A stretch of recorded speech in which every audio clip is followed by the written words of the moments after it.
Hello and welcome to the morning news here on Newday on TV3. My name is Beatrice Sedu. Coming up in the next few minutes.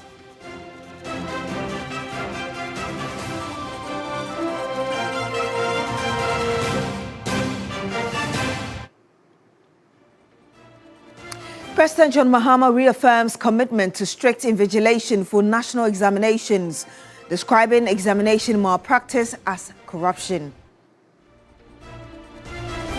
Also on the program, National Fire Service results to use of police officers to accompany firefighters at fire outbreak scenes.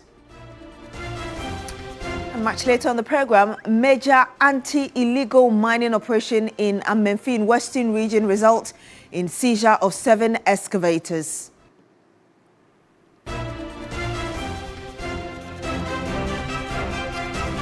Also coming up, Parliament pays tribute to late Member of Parliament for Ayawaso East, Ture Mahama, held at the National Mosque in Kanda.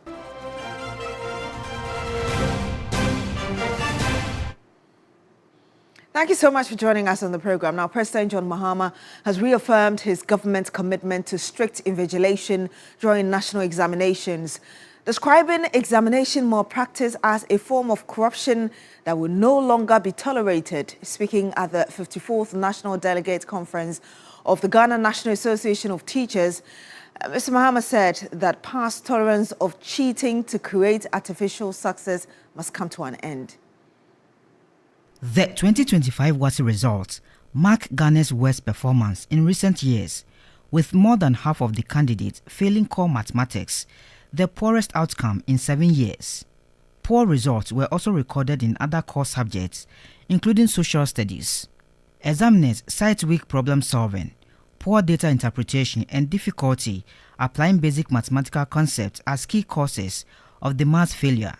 Education experts say the outcome reflects long-standing systemic challenges in the secondary education system. Speaking at the 7th Quadrennial and 54th National Delegates Conference of NAT, Education Minister Haruna Idrisu attributed the poor performance to reduced student contact hours under the double-track system, stressing that the current government cannot be blamed for last year's results. I'm reliably and adequately informed that much of the crisis of the poor performance had to do with the application of knowledge to real-life situations. So much of the difficulty had to do with students' understanding of matters relating to application, not to blame Excellency John Dramani Mahama and the Ministry of Education for the poor performance of our students. All of us should not lose sight of the lack of adequate contact hours between teachers and students arising out of the introduction of the double-track system and its consequences generally on the quality of provision of secondary education. President John Dramani Mahama agreed with the Education Minister, describing examination malpractice as a form of corruption that undermines the integrity of the education system. We've all been shocked by the poor outcome of the last WASSCE. There's been a culture of silence surrounding the widespread cheating in our exam halls across the country. Heads of schools who are required to provide a performance bond to achieve a 100% pass rate have either looked on or turned a blind eye to examination malpractices. All this has been done to embellish the performance of certain batches of SHS graduates to make some people look good. Cheating in exams is corruption, and it is sad to encourage our children to be corrupt at such an early stage in their lives. Ethical integrity is key to their future. The president also assured teachers, parents, and students that his administration will not relent in enforcing strict supervision during national examinations to restore credibility to the assessment process. We will not give up strict invigilation, and therefore we must implement the reforms that equip our students to be able to enter the exam hall with confidence and pass their exams through diligent study and schoolwork rather than by cheating. And I pledge that we will work with you, the teachers' associations, to make sure that we're able to achieve these reforms. As government and education stakeholders debate the causes of the poor performance, there is growing consensus that restoring discipline, improving teaching quality, and addressing structural challenges within the school system remain critical to reversing the declining trend. For many, the 2025 WASSCE results serve as a wake-up call, one that demands urgent reforms to safeguard the future of Ghana's education. Stanley Nibleu, TV3 News, Accra. Now, former President Nana Addo Dankwa Akufo-Addo has commended the Presidential Election Committee of the New Patriotic Party (NPP) for what he says is an impressive and transparent handling of preparations ahead of the party's primary, which is scheduled for Saturday, the 31st of January. Following a briefing by the committee, chaired by former First Deputy Speaker of Parliament, Joseph Osei-Wusu, the former president expressed his satisfaction with the progress made so far in the planning and execution of the internal electoral process. Remember that on the 31st of January, the NPP is expected to choose its next flag bearer for the party from among 5 men: Engineer Kwabena Ejay Ejapong, Kennedy Ohini Ejapong, Dr. Brian Echampong, Dr. Mahmoud Baumia, and Dr. Yao Osei Adichum.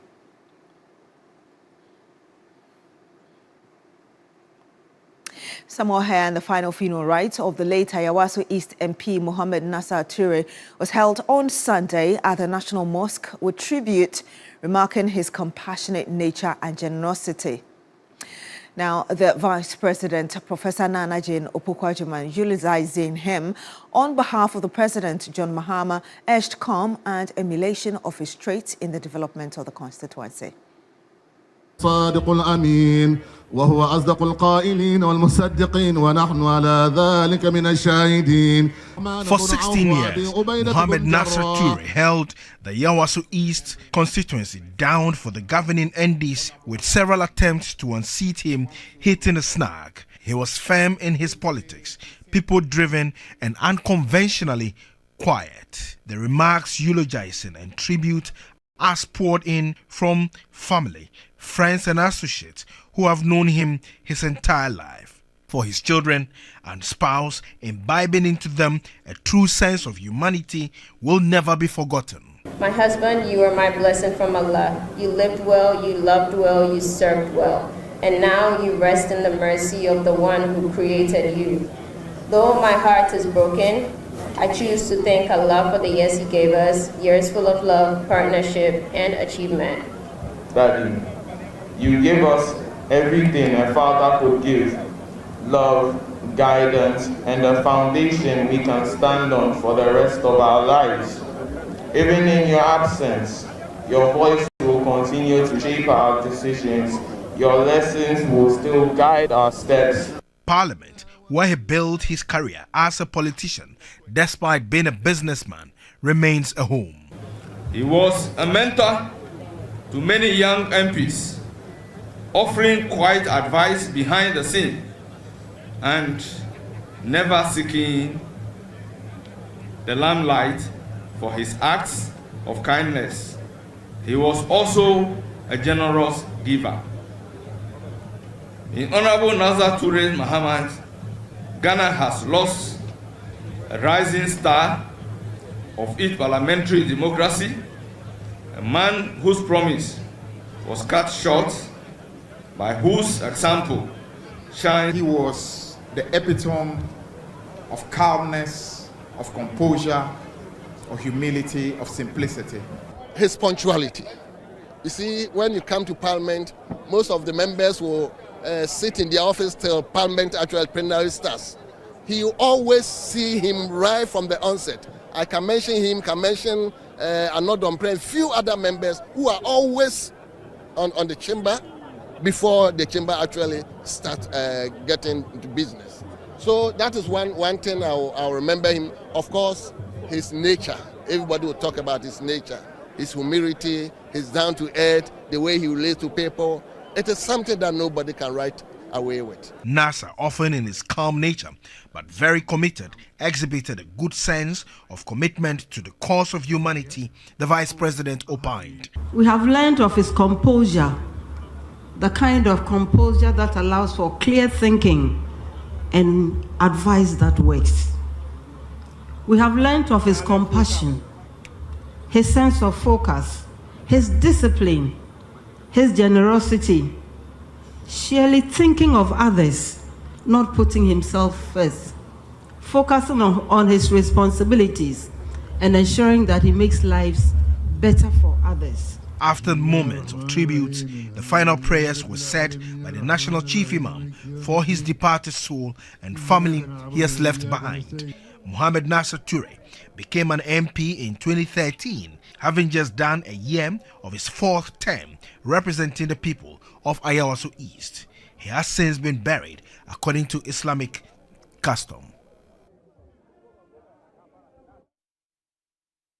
Remember that Mohammed Nasser Toure died on the 4th of January. Now, as the seat for the Ayawaso East constituency remains vacant, with both the NDC and NPP readying themselves to slug it out in a by-election, the NDC believes that the work it has done so far in the constituency will speak for itself, while the NPP remains confident of it being possible for the seat to be snatched.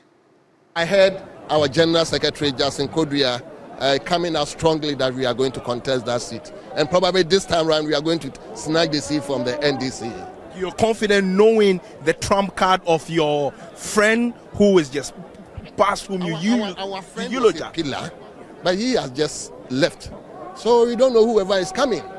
And therefore, I think it is now time for NDC, MPP to snatch the seat from the NDC. This will be a test case for the government? It is possible.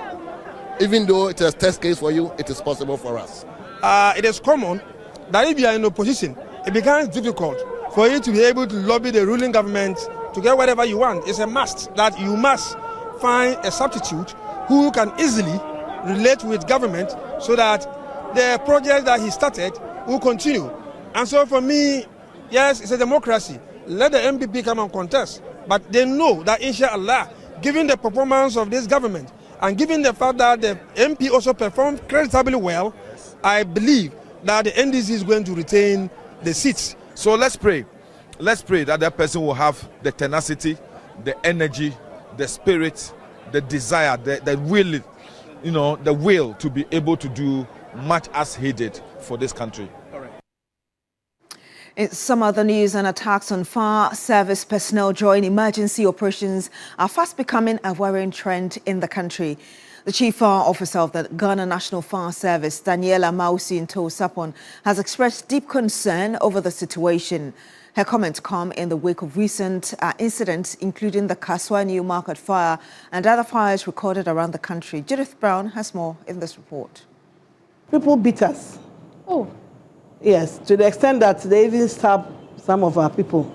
Those are the words of Chief Fire Officer at the Ghana National Fire Service, Daniela Mausi Sapon, expressing concern over what she says has become a familiar tale when fire service personnel are called upon in emergency situations. Just days ago, during the Kaswa New Market fire, a video went viral showing an altercation between a fire service personnel and a civilian.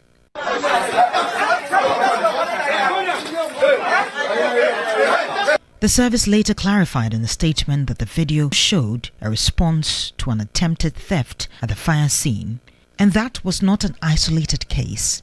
Officers have said they face even more direct attacks while on duty. In November 2025, a fire service officer was stabbed while responding to a fire outbreak at Ajengano. The Chief Fire Officer, Daniela Mausi Sapon, says what should be routine rescue missions are increasingly turning into hostile encounters. We had an incident at Ajengano where some thieves came around. So of late, when we are going for fires or emergencies, we go with the police. By that time, the police hadn't come. So somebody was trying to steal a telly, and then one of my men prevented him, and he stabbed him. Luckily for him, he raised up his hand, so he stabbed his hand here. So these are some of the challenges. But we found him. The area people even caught him for us, and he's been remanded. In the case it's at Achimota Circuit Court. And I think people will have lessons to learn out of what is going to happen. Because he's been reminded 3 times. And the next date is, I think, Wednesday, where we'll go and see the outcome of it. So that is our challenge. They beat us, they throw stones at us and all that. We've come to help. We are not enemies. And then when you start doing and misbehaving like that, it's really very, very worrying. She also attributed delays in responding to emergency fire calls to refusal of some road users to give way to fire service vehicles on duty. It's because of traffic, the bad roads and all that. Everybody moves out of the way for you. You are saying it. They don't mind us. Really? Yes, at times it's very difficult. At times our men will just be using their hands to just let them clear off the road for us to have access and then go to the fire we have to attend. The road network at times too, it's very bad and it's a bit difficult getting there. And so I would say I'm very happy since the president is making this of Anko Kumasi Road. Because when there's a fire outbreak around that area, we have Amasamai. But if they have to come in from Accra, the next closest place is Abilinkwe. And the road next to is very bad. So the 4 to 8 minutes that we are talking of can be possible. Meanwhile, she says the fire service is currently collaborating with the Ghana Water Company to demarcate new areas for fire hydrants. Most of them have been built on. And then we've liaised with them. So we've started going around the whole country. They've started going around to demarcate new areas that will be having these hydrants made for us to get access to water when there are emergencies. The last time we went to Kantamanto Fire, in front of us, there was a hydrant there. But then somebody had put on a container there and was selling the water. It was the mayor who came and then demolished. The moment I told him, he demolished it. Then the water started coming. Judith Brown, TV3 News. Samuel Hayan, the chairman of the Western Regional Security Council and Regional Minister Joseph Nelson, is urging the Ministry of Lands and Natural Resources to deploy effective real-time monitoring systems for comprehensive surveillance of water bodies. This call follows a major anti-illegal mining operation on Saturday, which resulted in the seizure of 7 excavators. Meanwhile, the Western Regional National Security Liaison Officer Brigadier General Waja, retired, has warned that security forces will sustain their operations in the Amenfi areas. Irama Smith has more in the following report. After months of downstream riverine operations from the Jura area to the estuary of the Ankoba River, the Western Regional National Security Liaison Officer, Brigadier General Musa Waja, retired, laments that the regular patrols by the security forces have not resulted in the achievement of their primary objective. Over the past months, our concentration has riverine operation on the Cobra River from Uyaso towards where the Cobra meets the sea. And as we continue to observe, we realize that we are not making the desired impact that we want. So we decided to move further upstream. And what we have seen from Bremai, Takwa Bremai, is an indication that we have a lot to do. It is in this regard that a joint operation by the 2nd Infantry Battalion and the Western Naval Command launched an operation at 5:15 a.m. on Saturday in the Amenfi Central District. Significant evidence of environmental degradation was observed along the Takwa Bremen Road, as illegal miners had indiscriminately taken over the land, leaving an electric pole dangerously unsupported. On the same stretch, barely a meter from the main road, this mining site looked ready to collapse, raising concerns that the road itself could easily cave in. This activity continued despite a warning signpost erected by the Iwa family, the land's rightful owners, and repeated earlier complaints from community members. We do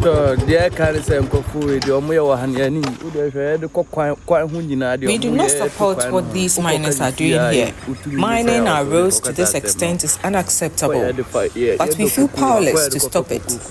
They have cut off our roads, making it impossible to transport cocoa from our farms. That is why we are so grateful for these operations.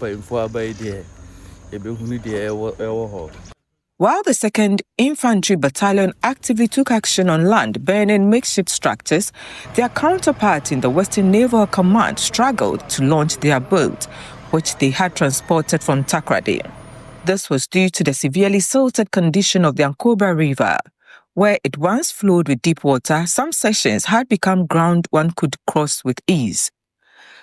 After all attempts to launch the official boat failed, the team resorted to the use of a small wooden canoe. It was also observed that illegal miners had channeled their waste and polluted water directly into the main river. Brigadier General Musa Waja retired warns that the security forces will sustain the operations in the Amenfi areas. We intend to sail from Takwa Bremai to Pristia. And it has been shocking for us to see how the land has been devastated and how people are mining and they are washing into the Ankobra River, as just close to be seen here. Most of the areas that we have sailed on the river, you realize that because of the mining, some areas have been blocked. And I know that we will be able to go through this. So for those at Amanfi Central, for now, you should stay off from the Ankobra River. We are going to sustain the operation until we are very satisfied. And then we move on further upstream to Amanfi West. Following several hours of operation, they retrieved 7 excavators and 7 water pumping machines from sites along the Ankobra River. In a related development, the chairman of the Western Regional Security Council and Regional Minister, Joseph Nelson, is urging the Ministry of Lands and Natural Resources to deploy effective real-time monitoring systems for comprehensive surveillance of the water bodies. And so dealing with the illegal activities downstream doesn't solve the problem in its entirety. And that is why we need to have a system in place that will scan the full length of the river in real time so that we know what is happening there. But that's the only way we can come to terms with the challenge on the river and be able to deal with it. One way of doing that is through a drone system. If we're able to deploy an effective drone system, should be able to deal with this challenge so that we're able to appreciate the activities on the other side, the upstream. Because much as we've been working down here, the turbidity of the river hasn't changed much. Irama Smith, TV3 News, Western Region. And that's all for the morning news here on Newday on TV3. My name is Beatrice Edu. Thank you so much for joining us this morning. Do continue with us on Newday.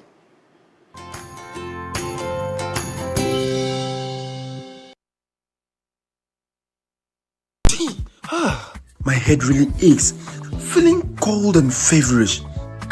Sorry. I know the solution to your problem. It is Procold. Procold? I bought some 3 days ago, but I'm not seeing any improvement. You can even have a look. This is fake. Let's go to the drugstore. Please, we want Procold. No, not this. Oh, but this does the same work, and it's even far cheaper.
It's good for productivity at work, and it's also good for the working class, the working people. But which of you went out of town? Because I'm curious. I was going to ask the same question. Because now is always. I saw now at the beach or a fishing shop. I went to, but it wasn't out of town. It was at Jamestown. Jamestown. Okay. So you've seen the Jamestown fishing out of your area. Because I'm Guy. If I leave my area and go to Jamestown, I've traveled there. But who leaves America to go somewhere else?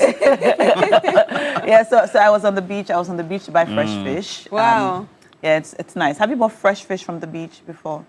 I think once or twice. It also tastes within different. Jamestown. I've witnessed it being bought, but not myself. But it tastes different. I think so. It was a long time ago, to be honest. It tastes different. Okay. When you buy fish from the beach. You mean fresh? From the just live catch? Yes, the live catch. I waited for the fishermen frozen. to come back. Okay. Yeah. So I was there just about the time they left. I waited till they came back. Oh, wow. And then I bought entree, the very small. Oh, you mean they came back around 11, 12? Yes. Okay. Because that's the time usually they'll come Yes, back that's the time they usually come And you back. were there before they went? Yes.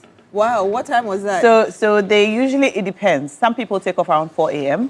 and others take off around 6, 7. So, and then the very late ones will probably take off around 8 o'clock. But then they usually take off at 4. Some take off around 6, 7, and then some take off at 8. So you went on your usual walk?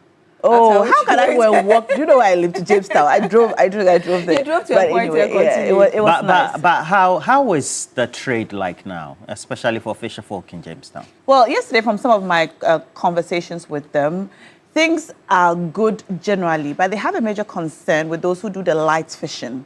So I learned about that yesterday. So there are people, they say they come from Pram Pram and Tema who do light fishing, and they disturb the trade. So normally when you go fishing, you go, you cast your net and you fish. But then there are some fisher folk who use light to fish. So they put the light in the ocean and it attracts the fish. Yeah. And then when the fish gather, they catch them, which is easier for them. But then it affects the rest of the fisher folk. Yeah. So that's a problem there. Aside from that, it appears the fishing harbor that has been constructed is good for them. Work goes on well. When I went, a lot of them had come to dock their canoes, and it's quite nice. Yeah, it's quite nice to see. So shouts to Nisempe at Jamestown Harbour. He's also known as Charles Alote. Thank you for a good tour and assistance that she gave me yesterday at the Jamestown Fishing Harbour. But anyway, back to the matter. It's been a long weekend with a lot of headlines, especially featuring our former finance minister. Ken Ofori-Atta. He's been dominating the headlines for a very long time, and he was more dominant over the period, particularly with the release from the Ghana embassy in the U.S. indicating that he had refused all overtures for what you describe as consular assistance. Okay. Yes. But that's how they put it in the statement. Right? So we know that he is unfortunately in detention right now, in the hands of ICE, U.S. Immigration. And the first question that a lot of Ghanaians asked was, is he getting any support from the Ghana embassy in the USA? Over the weekend, we got the report that he has actually refused consular assistance from the Ghana embassy in the USA. So he remains in detention, and he's supposed to appear before the court on the 20th? I think that's what the deputy AG told us when he appeared. His case will be heard on the 20th. Yes. And we also understand now that it's not that he had overstayed his visa. It was revoked. But it was actually revoked. Okay, it was revoked, and he was given time to leave the state. So, as far back as June 2025, right? Yes. So, and he was supposed to leave in November. But he stayed on, and now he is in detention. And it's very... for me, I mean, it's very painful to see a man of Ken Ofori-Atta's status and who he is, or who he was, and still is, a very respectable minister of state of our country, now in detention in another country. And we saw some videos and photos of what that detention center looks like with bunk beds and, and I was very brokenhearted to see it. I mean, it's not something we want to see.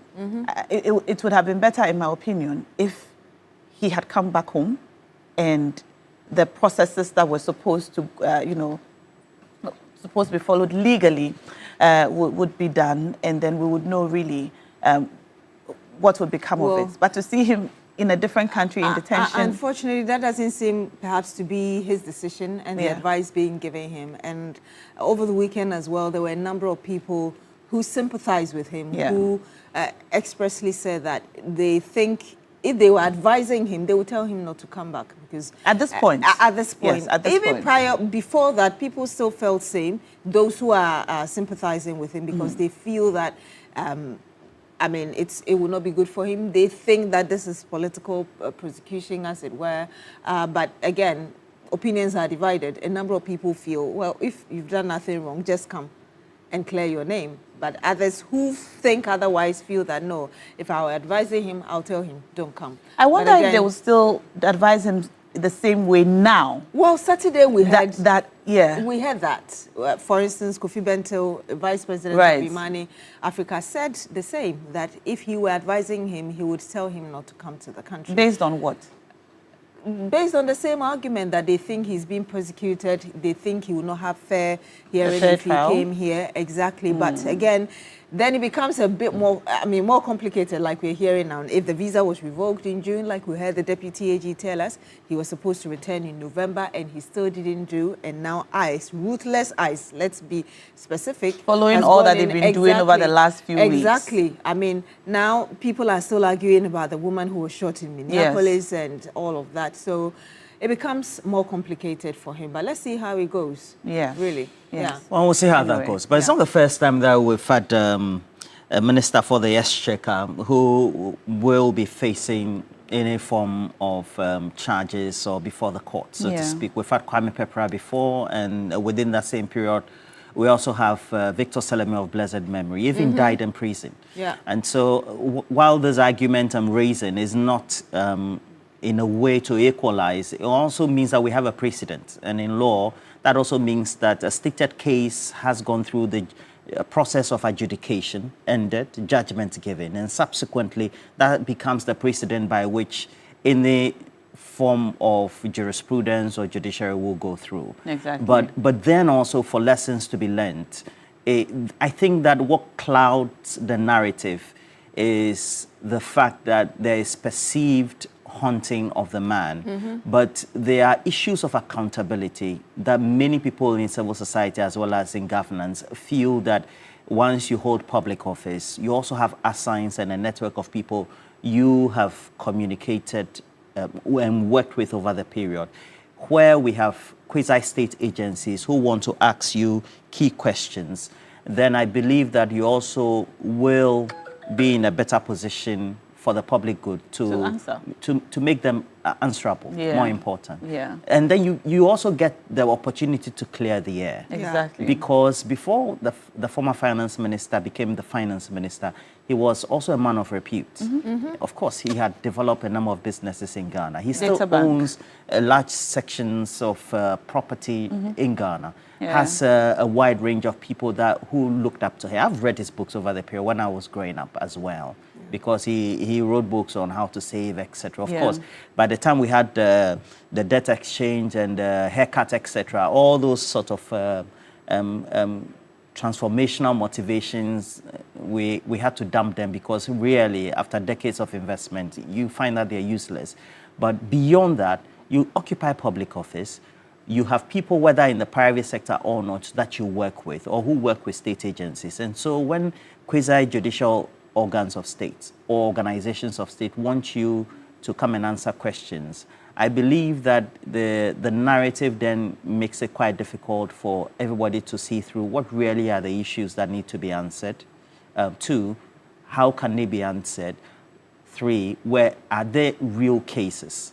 Then you know that you're giving perhaps the public a good case for the future narrative, so to speak. I mean, I find it quite worrying that a man of his repute will have to be handled the way he is, because I mean his house is here very empty. What you were talking about, his back in the day reading his books. The first time I heard about investment, the very first time I heard about investment was from him. I was a student at GIJ when a team from Data Bank came and spoke to us about buying. I've forgotten the name of the product. It was M-Fund. It wasn't the M-Fund. It was this one for students. something pack. Okay. Was it e-pack? I'm not sure. I don't really remember. And so as a young student, I went and then I started investing, at that age. And everything I knew about investment, I learned from Data Bank. Yeah. So even before he became a Minister of Finance, just to add to what you were saying, he was doing very well for himself and in the investment space. Doing well for himself. I mean, he's always been a man of, he's a man of his own. It's intriguing you say that, because when I started working as well, I remember I went to see an uncle. And I was like, I need an investment. I mean, what do I do? And I was told, oh, there's Data Bank. And that was also the first time I heard about that. And again, the point Roland makes about Victor Selome, very interesting, because over the weekend I was speaking to a senior lawyer as well, who said, well, and he was also one of those thinking that he doesn't think Ken Ofori-Atta should come. And he used Victor Selome as an example, that when he came to Ghana, he died. But again, yes, I mean, it depends on how the issues are interpreted. And how you look at it. Exactly. And the circumstances that both issues have been exactly in. So it becomes a bit more complicated. I think what's happening now. What's important for us to consider, or what I believe his lawyers have asked for, is an assurance of fair trial should he come back. I was listening to the Attorney General over the weekend, and he said that he had been in touch with Ken Ofori-Atta's lawyers, or they had been in touch with him from the US on a Zoom call, and the conversation or their concern was that he will have a fair trial when he returns to Ghana. And the Attorney General has assured him of a fair trial, and he did say that. I mean, what else would they do rather than assure him and make sure that when he does come back, the stated process in law is what will be followed.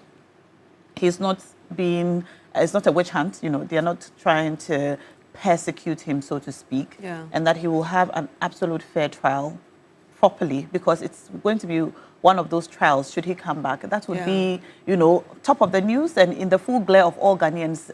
Nothing untoward is going to happen. Nothing is going to happen which would be a direct attack on his person or on anything except in accordance with the law. So just to add to things that have happened in the past, in relation to prominent persons, going through the legal process, the Attorney General has assured Ken Ofori-Atta and his lawyers that he will have an absolute fair trial, and we look forward to hearing more in the coming days, especially after he goes before the court on the 20th of this month. But it's just one of the issues we're going to be looking at today. We'd like to find out what your thoughts are. Some Ghanaians believe that Ken Ofori-Atta should not come back. Others think that, well, why don't you just come and answer? And if you have done nothing wrong, you'll be a free man. You have a life in Ghana. You have a lovely home. You have your family. You don't have to be elsewhere under these situations. So some also believe that, well, if he says he's unwell, he should stay there until he gets well. What are your thoughts and on all the matters arising from the Ken Ofori-Atta issue and conversations following thereof? Let us know. The phone lines are on your screen. Will be on your screen in a moment. You can call us and let us know. But we are also going to go into big issues, and that's one of your topics that I see on the table for discussion. It is the first, and so we'll take a look at it, especially refusing that opportunity or perhaps the overture from the embassy in the first place, and then subsequently we'll look at some other relevant issues for that. But we also have cash out. It goes with short code *439#. As many times as you can, increase the number of tickets you have. Choose option 2. We've only spent 2 days out of January. 12. Today is 12. Well, I have to know that people say that under this administration, January is going fast. How you feel about that? I don't know about that. I saw this on Facebook that it's as under this administration, January so choose option have 60 days. Option 2 and increase the number of tickets. Are you playing? The cash out. Yes. Yeah, I'm interested. I'm interested because like Charlie, the pocket dry, so you have to replenish. Anyway. Replenish. Let me say good morning to Exilis Dwayne. I see your message. And you said big ups to Na as well as Beatrice this morning. I just don't understand their position on the Ken Ofori-Atta matter. We don't have a position. Okay, they said they don't have a position. No, but also this morning on the show, we're going to go over to the beach, the Lejekuku constituency. And if we have time, we'll also go to Krowo. there is a water crisis currently going on in Tema, in Nungwa, and in Teshin. Now, we know that this has been going on for a while now. I have seen myself going to Teshin over the last few months. Some drip tankers, is that what you call them? Yeah. The commercial ones? Yeah, no, the drip ones. Okay. So it's District Road Improvement, I don't know what the P is, it's program. Yes. District Road Improvement, I think it's program. So the tankers have been providing water to the communities. And I think it is by the assembly that enables that. We'll find out more later on the show today. But basically, the Ghana Water Company Limited is not able to provide water for these communities like it used to. And it's become a problem for many of the households. And so the assemblies are now having to provide water through the drip tankers, which I have seen a few times in Teshin in particular, to provide water to the community people. Now, in Tema, also the problem is the same. There's no water. The community folk are having to buy water, which is rather expensive for many households. In Nungwa, the problem is the same. People in the community are having to buy water, and which is quite expensive too. So this morning, we're going to go to Teshin and hopefully Nungwa as well, just to engage with you in the community. So if you are in Teshin and Nungwa this morning, we'll be coming to you in the Mami, just to find out exactly what is happening and how you're coping, you and your household. And so you look out for us at around 9:15 a.m. We'll be there. But for now, we're activating the phone lines and inviting you to share your thoughts on Ken Ofori-Atta and related matters with his issues regarding ICE and his possible return to Ghana. It's time for This Morning.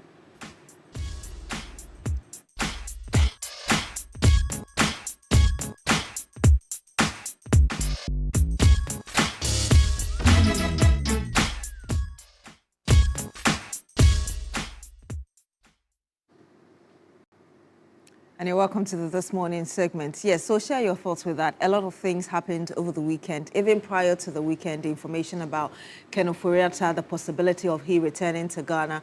And of course, after he was arrested by ICE and put in detention. And so share your thoughts with us, especially when the consular in U.S. is telling us, as in Ghana's embassy in U.S., telling us that Ken Ofori-Atta has rejected any sort of engagement with that office. Share your thoughts with us, and perhaps if you've got any word for the government as well as this issue unfolds. The phone lines are activated. Call in and let us know what you think about what we are discussing this morning. All right, I already have some messages coming in. Good morning, Na. Good morning to Beatrice and Roland. It's good to see the three of you together again. As for Ken Ofori-Atta, if I were his friend, I would tell him to please find somewhere and go. Find somewhere and go. Because coming to Ghana will really not help him. And that's from Araba texting in. Aka texting us from the Aflao border. Officer Aka, one of my new best friends. Oh, nice. Officer Aka texting us from the Aflao border. Good morning. It's great to know that you're watching us this morning. And good morning to the entire immigration team at the Aflao border watching us. We have a caller joining us now. Yes, we do. Good morning to you. Thank you so much for joining us on This Morning segment. Anita, your name, where you're calling us from. Hello. Hi.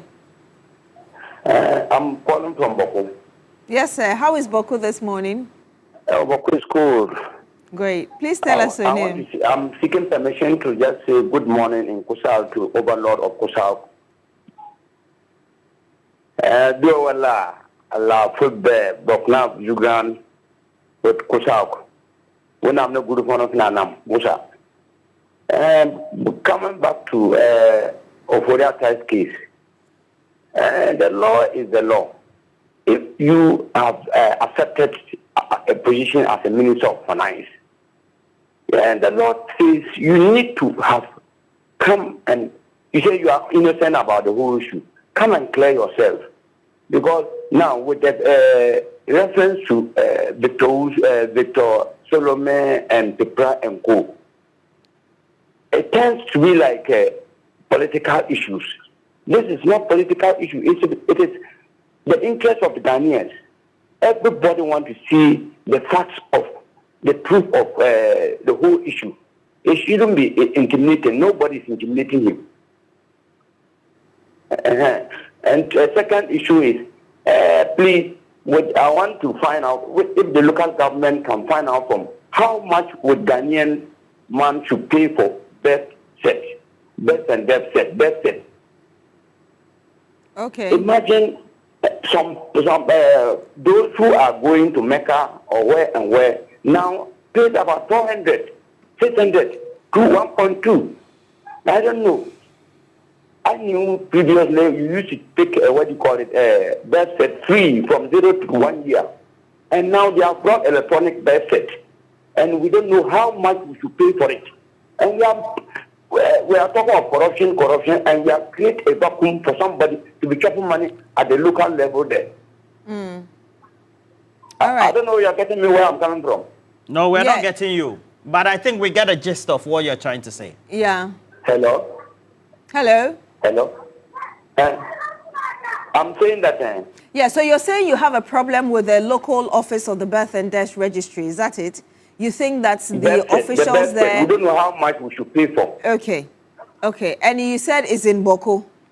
It's, even, the birth set depart unit is a place where we should rely on and timely happening within the district and region and the country at I'm sure our correspondents will make inquiries about that, and perhaps if there's anything they will let you know. Thank you so much for calling us from Boko and for sharing those thoughts with us. We have more callers joining us on the phone lines on the Ken Ofori-Atta matter.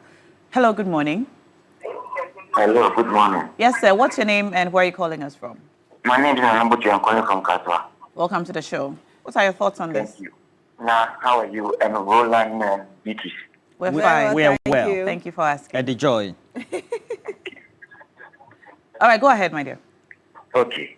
I think these people think that they are special people. Which people?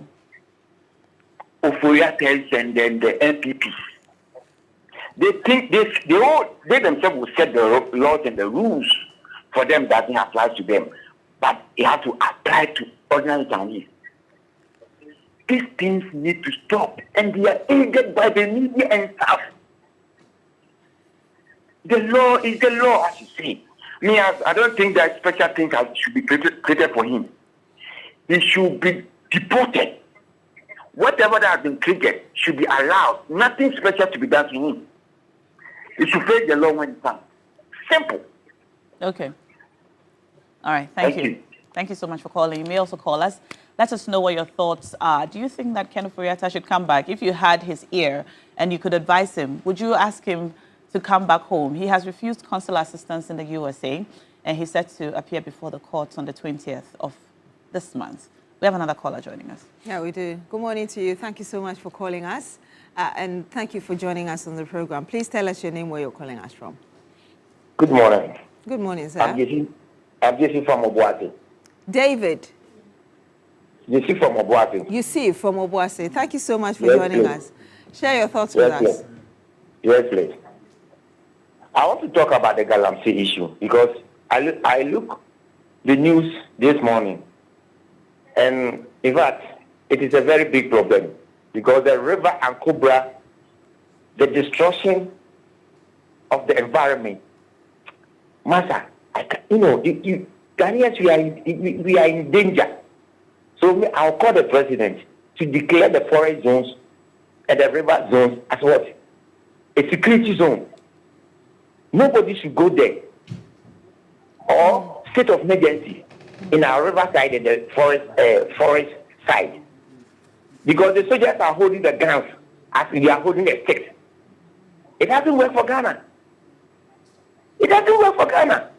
So if the president says he is resetting the Ghana, that the president, we beg him to resetting our environment for us, for our generation and for our future. Madam, as you are sitting there, you are in danger. I'm also in danger. The president, everybody is in danger. So we beg the president that the forest and the riverside should declare as a state of emergency. As one of the MPs from the party, shoot and kill. That is the only thing that can solve our problem for us. Thank you for that. Thank you so much, Yusuf, for calling in from Obuasi. You know, this morning when I saw the visuals, I was equally shocked. I mean, River and Cobra, when I was in junior high school, I mean, when we talked about big rivers in Ghana, all of us learnt about these rivers. And it wasn't just the river. Also, the place where you have the electricity poles, they had dug all around them to an extent that the poles were just hanging on some soil. I mean, I was shocked when I saw the visuals this morning. I saw on the morning news. Yes, his thoughts, yes. Well, yeah. Well, as for the Galamsey and Galamsey-related matters, the more we talk about them, the more difficult it is for us to accept that this is where we are as a nation. Roland, you're going to read some messages. Alaji is on the phone for you. Yeah. Not for me. Alaji is on the phone for you. Alaji, how are you? Roland. Yes. That's right. Anna, Tibia. Tibia. Gombian. Now, how are you? I'm fine, Alaji. Welcome to the show. And Tukiti and Kamima Musay and my municipal chief Honorable Abdullah Imur, municipal chief executive for Sagnarbo and chief of staff Gilo Zebra. When you look at the Kino Forata, I think a lot of people accept that I can bring Kino Forata into this country. But when this issue started, some people have problem with the Attorney General, Dominic Akotinga. When he says he do something and they arrest the Kino Forata, and people did not believe it. And some people in NPP killing it. If Kino Forata knew that he doesn't do anything wrong, why Kino Forata don't want to come to this country again? Kino Forata is not a Ghanaian again. Let's ask that question. So if Kino Forata wants, he should come to this country. Because you know you did nothing wrong. Why are you hiding yourself? Getting to 1 year. Akufo-Addo is still in this country. Bawumia is still in this country, going around lying to people. But we will do serious investigation, or we will do serious to bring Kino Forata into this country. That will make Ghanaians happiness. So let's keep on praying for the Dr. Dominic Akotinga and Special Prosecutor.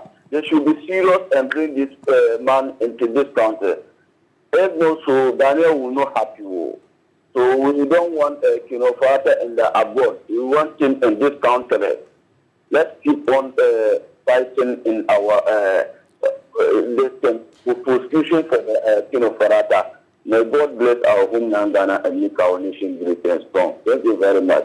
Thank you to Alhaji for calling in and for sharing those thoughts with us. All right, we have some messages coming in. This is from Papa Yenzu Kwansa William. And he says, since Oforiatta has refused to come home, it means he has already accepted the charges. And it's a very bad image to him and his family. But what has his family got to do with this?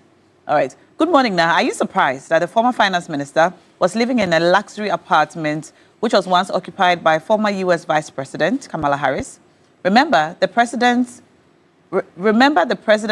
ever wanted taxpayers to buy him a luxury plane so that he could bath in the air? Do you remember the renting of... Okay.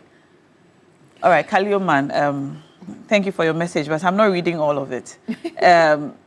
All right, so this is a message from Togbeke Kosi, the 8th, watching us from Abutia Teti in the Volta region, and he says special good morning to you, Roland. You know him? Yeah, Togbe, good morning. No. All right, so we have a couple of messages, and we have some great people. This one is coming from Kwesi Mensah, who is watching us from the US. He actually lives in Albany, New York, and says that, good morning, Roland and the team. I'll try and visit Ken Oforiatta today. Who are you that you'll be allowed to? And and you are asking, if really is clean, why is he running away from accountability, having held office for close to 8 years, you say? And Okay, so Kwame Oseyeje says that Ken Ofori-Atta is being treated as if he's nothing at all. Somebody who has occupied the position of finance minister for nearly 8 years, has contributed to Ghana's development, and then his reputation is well intact, well educated in the United States of America, and is being mistreated. NDC thinks they will be in office all the time. They should wait. When the MPP comes one day, everybody will be rounded up. Okay, and then... NDC in the US or where? I don't know. Philip Abuchi says, to be frank, right. The late Victor Salome, lawyer Chatu Chikata, Dan Agbodakpi, then trade minister, were charged with financial issues or financial loss to the state.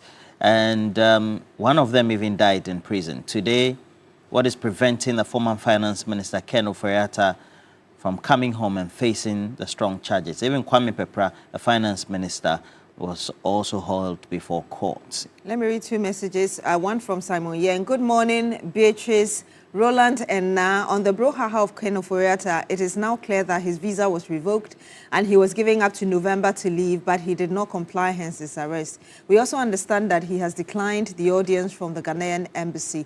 A number of questions linger in my mind. Why should he refuse to come, and why did he refuse the assistance? Let's go to our next caller. Good morning. Thank you so much for joining us. Tell us your name, where you're calling us from. Speaking from Cape Coast. Cape Coast. The name again?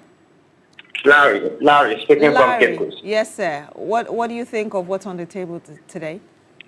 Yeah, in fact, the question about whether he should come back today even arise, because Ken Ofori-Atta, when he was actually signing those bonds, doing the cutting of those haircuts, we were not there. So he should come back and explain to Ghanaians what happened.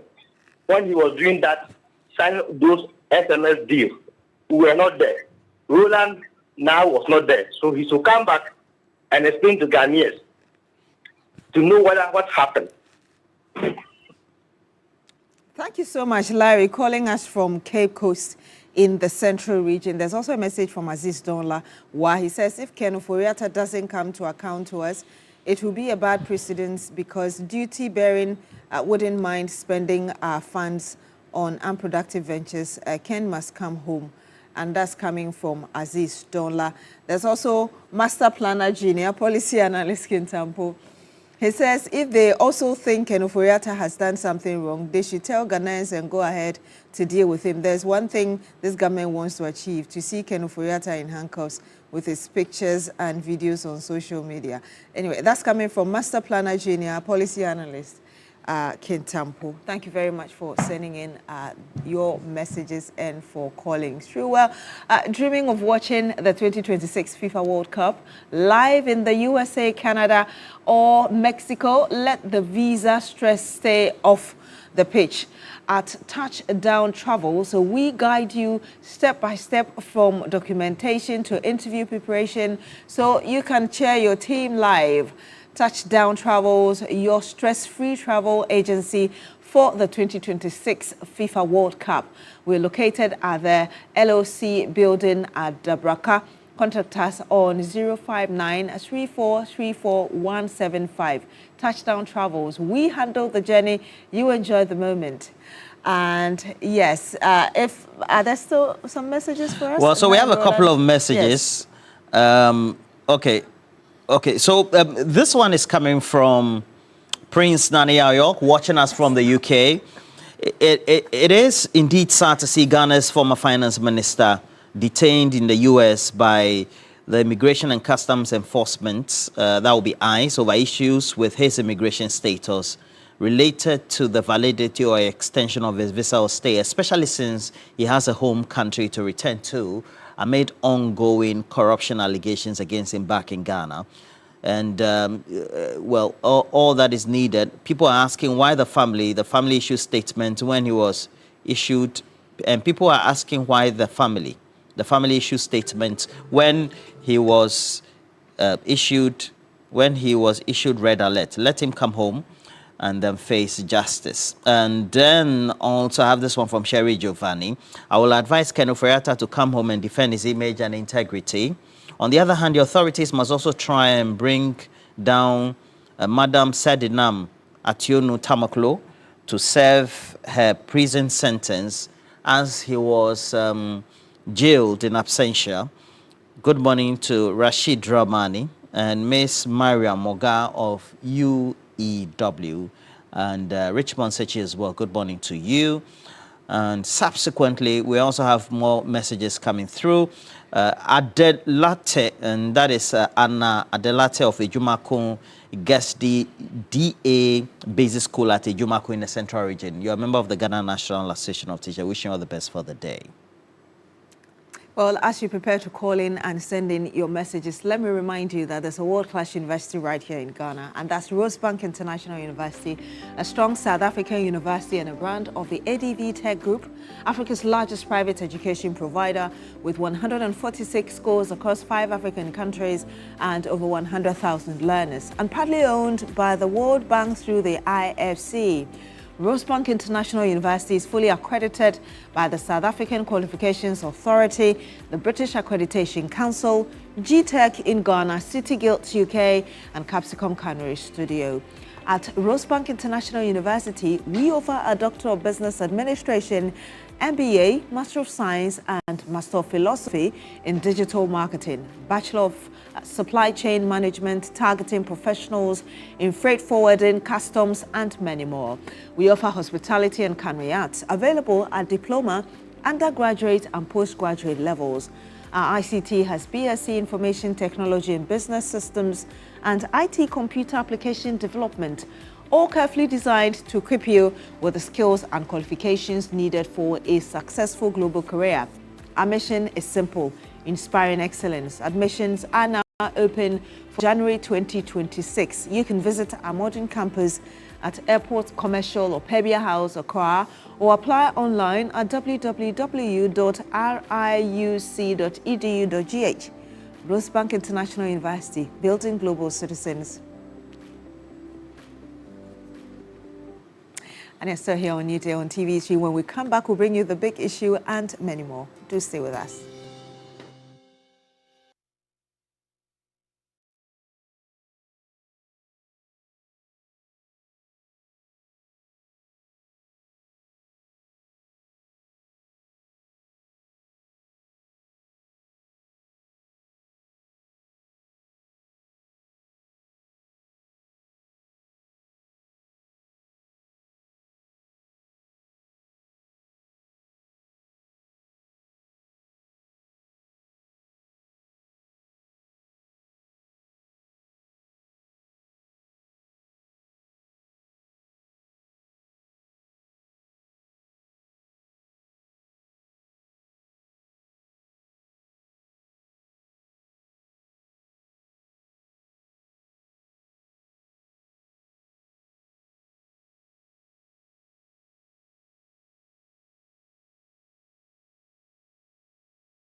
United States, potentially, what does it mean as well? So we're here to discuss that. We also do know that the Finance Ministry has issued a statement indicating that at least we have a past settlement of the legacy areas when it comes to the energy sector. We also have a confirmation from the chamber that is responsible for the IPPs by way of that representation that a part of those legacy debt had been defrayed by the finance minister. Potentially, how does that inure to the benefit of the energy sector and giving it some level of sustenance over the period? But let me just introduce our guest for the morning, the CEO for the NPAs here, the National Petroleum Authority, Lawyer Digita Maklo. Good morning to you. Good morning, my brother Roland, and good morning to my two distinguished co-panelists. I want to thank you and thank the Almighty God for the benefit of today. All right. Thank you also. I hope that all of you had a great weekend, including Lawyer Apia Damkwa. Good morning to you as well. Good morning. Another Papa, week. Had a very quiet weekend. Good morning, my brother. Yes. Edwin and Dog here. And good morning to your lovely viewers. Yeah. And then also Dr. Bernard Tutu Boahing. How are you? Papa Ro. I hope you're well. Yes, we thank God for life. Great. Well, let me say good morning as well as well wishes and commiserations to the Awuno family as well as the family of Iraba Margaret Odro, who is the mother of the MD for the Bost Energies as well. That's Apechi Awuno and Lashibi Funeral Homes were there on Thursday. A lot of people couldn't even get to enter the chapel itself, but also lends credence subsequently to how you're revered by many people and respected in the petroleum downstream sector, heading boss as well. And to the family, we wish you all the best. But we have to start that discussion. It was said on Thursday that this one was it was a petroleum funeral, and we all trooped in our numbers to go and give and give a befitting burial to our mother. And we thank Almighty God that the program ended very calmly and beautiful. It was a very solemn moment, you know. Right. Baro, I think that some few things have been happening in the past few days, and I think it's important that we acknowledge that. IGP Yohonu and his police management team, the men and women in uniform, have over the period done certain important arrests that gears towards making all of us safe in our homes, on our streets, among others. They have effected the arrest of some robbers who, per the police reports, have been terrorizing citizens. I make this point in sharp response to the press conference organized by the minority not long ago, led by our old mother, Madame Patricia Piaget, where the minority sought to create an incident or create an impression that there is insecurity in the country. I want to thank IGP Yohonu and his officers for these major arrests. They are geared towards making all of us safe in our homes so that we can sleep in peace. So to the men and women of the Ghana Police Service, I say ayuko and continue the good work. Okay. Now, from what the Ghanaian embassy is saying, the were overtures made to Ken Ofriatta, and he says that without the presence of his lawyers, he has a right, of course, to refuse that support. But what do you make of the narrative so far, subsequently leading to that support that had been extended to him by the Ghana embassy? Okay. Thank you so much. I hope we will have the opportunity of maybe discussing briefly the groundbreaking payment done by the Ministry of Finance. Yeah, we'll do that for the second. The Ministry of Energy. So once we keep $1.4 billion legacy debts. Our lights have been on for the past almost a year, and I want to salute the Minister of Finance and my sector minister, Honorable Abdullahi Jinapo. But that said, on the substantive matter, you see, Roland, I am a firm believer of the rule of law and the respect for same. I have, in the past 12 years, in my law practice, represented clients of diverse background, but mostly in terms of criminal defense practice, I have done a bit of work, and I have always advocated that anything that gives the ordinary Ghanaian the opportunity and the benefit of due process, that should be done. And we should never do anything to reduce those fundamental rights, particularly the constitutional provision on Article 19. And you have the benefit of the Constitution. Kindly read it for me, Article 19 of the Constitution. So basically, I'll just go through. And the heading relates to fair trial. Fair trial. Fair trial. The fair trial rules. And the reason for these fair trial rules is that it is no respecter of a person.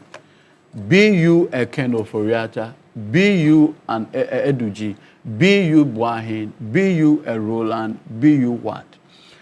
In the superior wisdom of the framers of the 1992 Constitution, they created in it these fair trial rules. And the reason for these fair trial rules is to ensure that any Ghanaian accused of any crime whatsoever should have the benefit of due process. And these rules have been given and elevated to constitutional pedestal. And that should tell you the strength. Again, if you look at Article 14, 15, on the right of a person who is under arrest or any form of investigation, the rights that should be accorded that person. All these constitutional rights have been put in place to ensure that any Ghanaian, regardless of religion, ethnicity, status, should be given that opportunity that they will proffer a defense. Look, Roland, I recall, as defense counsel in the NCA criminal matter in 2017, I remember an episode where we went to court before my Lord Justice Chebafo, now a justice of the Court of Appeal, where in the trial, listen carefully, in the trial, we had to consult our clients in open court whether or not we should object to a piece of evidence that is being offered against them or not, right in open court. So I remember one day, Sunday, I called my brother Randolph Chumesi, and I said, Randolph, the way this trial is going on, it will not help us. Let's do something. I remember drafting an application for discovery. I sent it to my senior Justice Rimsai for his comments, among other seniors. We filed it. We appeared before Justice Chebafo and moved an application for discovery in criminal matters. When we did, the then Attorney General, Madam Gloria Kufu, came to court and they opposed that application. Roland, it took the intervention of my Lord Justice Chebafo, who saw merit in the application and said, look, I'll refer it to the Supreme Court for interpretation and direction. That is what resulted, I'm sure, in the criminal procedure class. They'll tell you the Eugene Bafo-Boni decision on discoveries. That is how we did it. And I remember in that application, the then AG opposition was that allowing discoveries in summary trials was going to be burdensome and others. Today, through that referral by my Lord Justice Chebafo, the Supreme Court today had given direction, said that in all criminal matters, be it at the District Court, Circuit Court, High Court, or whatsoever, the accused person is offered the opportunity of discoveries. That is the kind of growth That is the kind of constitutional development that we've had over the period.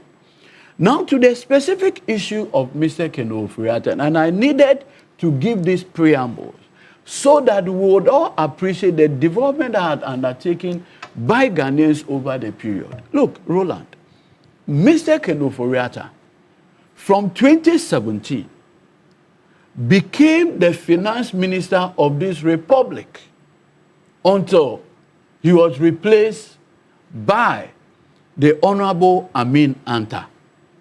Now get this, the finance minister is the protector, the number one handler of the public purse. Now if you recall, even in the Bible, the parable of the talents, you recall Christ tells us the story of a man who gave talents to his servants. He traveled, came back, and asked those servants, what sayest thou of the talents I've given to you? Accountability.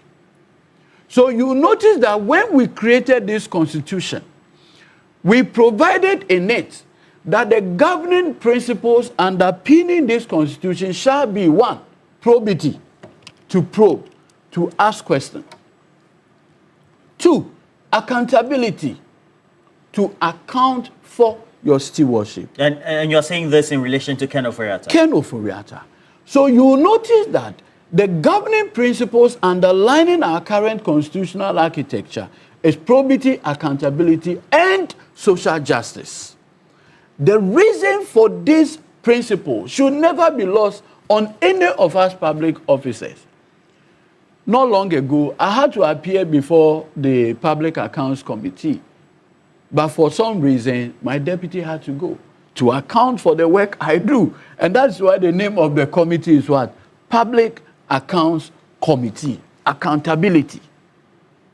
Now, in the specific case of Mr. Ken Ofori-Atta, you have been the person who, for all this period, have signed all onto our monies, committed this government, or the government of the Republic of Ghana, to financial commitments over the period.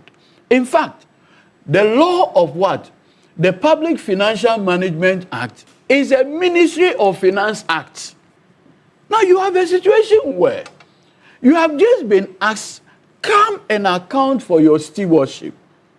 The public fund that came into your hands, how you utilize it. Initially, we were told that you were not well, and so you needed medical assistance abroad. His lawyer does indicate that he's recuperating and would only leave the jurisdiction based on his medical practitioner's advice. You see, there is a statement by the Law Office of Menka Primo. Read it. You have it. Now, if you read that statement from the Law Office of Menka Primo, it is the mark of sheer insincerity on the part of Mr. Ken Ofori-Atta.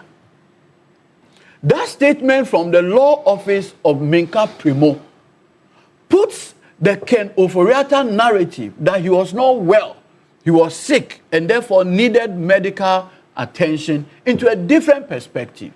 Because in that statement by the Law Offices of Menka Primo, they say Ken Ofori-Atta today is asking the United States Authority to change his status.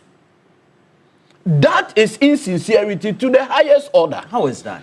At the time, because according to the statement, it says that it has a pending petition for adjustment of status. Can you imagine this? Is he not entitled to have that right? That is the height of dishonesty. That is the height of insincerity. At the time, Mr. Ken Ofori-Atta wrote to the former chief of staff, Madame Fremont Parry, to permit him to travel abroad. It was for medical purposes. You get your treatment, you come back. You are now writing to the U.S. officers, and your lawyers have confirmed it, that the reason is that you want to adjust your status. You now want green card. You now want permanent residence. That is the mark of dishonesty. And we should not tolerate this. Is he not entitled to what it means is that when he said he was going to the United States of America for medical purposes, it was a ruse to escape from accountability. That he had other ulterior motives beyond that? And look, the lawyers for him I wish they never wrote this statement, but it is good for public accounts. Because per this statement, his lawyers voluntarily are now telling the people of this country that Mr. Ken Ofori-Atta now wants green card. He wants permanent residence. It's not been specified that. No, but that's what it is. If you went with B1, B2 visas and now you want an adjustment, effectively what you are asking for is you want permanent residence. Why do you think Mr. Ken Ofori-Atta now wants to run away from the properties he had acquired? I don't understand. His own house at Labone here. Why is his own house now becoming like a haunting ground? Like a ghost, like ghost haunting him. You see, I have always maintained, and as a public official, I'm always minded about one thing. There is a day, like the Bible, a day for judgment, a day for accountability. So whatever we are doing, we are minded by this sacred thing. Now, you see, the reason why it's important that Mr. Ken Ofori-Atta is made to come back to Ghana to face his stewardship, to account for that stewardship, you know why? It's a lesson to all of us public officials. And Mr. Ken Ofori-Atta has become a bad influence. How do you mean by a bad influence? A bad influence in the sense that today, Eduji here, if I'm giving public responsibility, I know tomorrow I will escape from justice. How so? I'll run to Togo. I won't go to America. I'll go to that you're unwell? Yes. Maybe for me, I'll go for herbal medicine and go to Togo. At least the Atama close and Noche and the rest. So I'll go and stay there. As well. And Benin, the Home Republic, where Agokoli used to be. I mean, that's going back home. Roland, what it tells you is that he had become a bad example for public office holders. I don't understand. That if you are supposed to account, then you run away? You run away. Oh, Eduji. No, but what is it? And you see, Mr. Ken Ofori-Atta is not just any minister. He was the finance minister. Now look at our political history. From 1992, the Minister of Finance up to 1996 was Mr. Kwesi Botwe, correct? Yeah, correct, yeah. Subsequently, it became Richard Kwampepra. Yeah. Nanaya Osafo Mafo. Then, Kwejo Baredu. And we've had it till now. Yeah. Each one of them stayed in this country to go through the rigors of accountability. See, but Ken Ofori-Atta is a man who is not accustomed to the environment of the United States. Indeed, went to school there. You know, Ken Ofori-Atta's own father was a finance minister, Jones Ofori-Atta. Sure. After his stewardship, he didn't run away. He stayed in this country. In fact, he was MP. He subsequently even contested MPP presidential candidate. Now, you know the intriguing part of this conversation, Roland. Did you wrap up for me? I will. Is the fact that Minister Kwampepra went through prosecution. Incidentally, do you know who prosecuted Minister Kwampepra? Nana Addo Dankwa Akufo-Addo as Attorney General. Yes. Nana Addo Dankwa Akufo-Addo as President investigated Mr. Setekwe. Nana Addo Dankwa Akufo-Addo as President investigated Honorable Ato Forson. In fact, I remember vividly going to Yoko with Honorable Ato Forson in November 2017. In fact, when we went to Yoko November 2017? 2017, for 4 years, Honorable Ato Forson was never called again by Yoko. You know what happened? E-levy, the budget was read on the 19th November 2021. That had in it e-levy. Ranking on Finance, Honorable Ato Forson raised an issue about the fact that e-levy was going to destroy the entire ecosystem. What happened? On 25th, so budget 25th November 2021, I was there when now Speaker Bagbe called that Yoko had written to him that they should allow Atuoforsen to come back 4 years after an investigation, simply because Ken Ofori-Atta was annoyed that Honorable Atuoforsen had committed on the e-levy. Just then, in Speaker Bagwen's conference room, Ato was charged. And you represented him? I was with him there. You were his lawyer? I was with him. And for almost 4 years, from 2021, until the Court of Appeal acquitted and discharged him, we were going to court back and forth. So if Minister Atuoforsen can stay in this country for 8 solid years, Minister Setekwe 8 solid years, and went through the full rigors of the law, what is so unique? I have heard the other narrative that it is witch hunting. So far, who has investigated Mr. Ken Ofori-Atta? The Office of the Special Prosecutor, correct?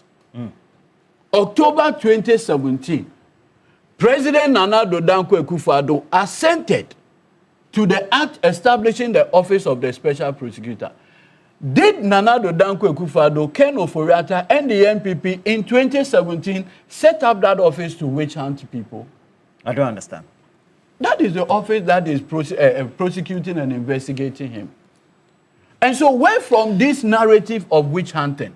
Now, I'll conclude finally on this.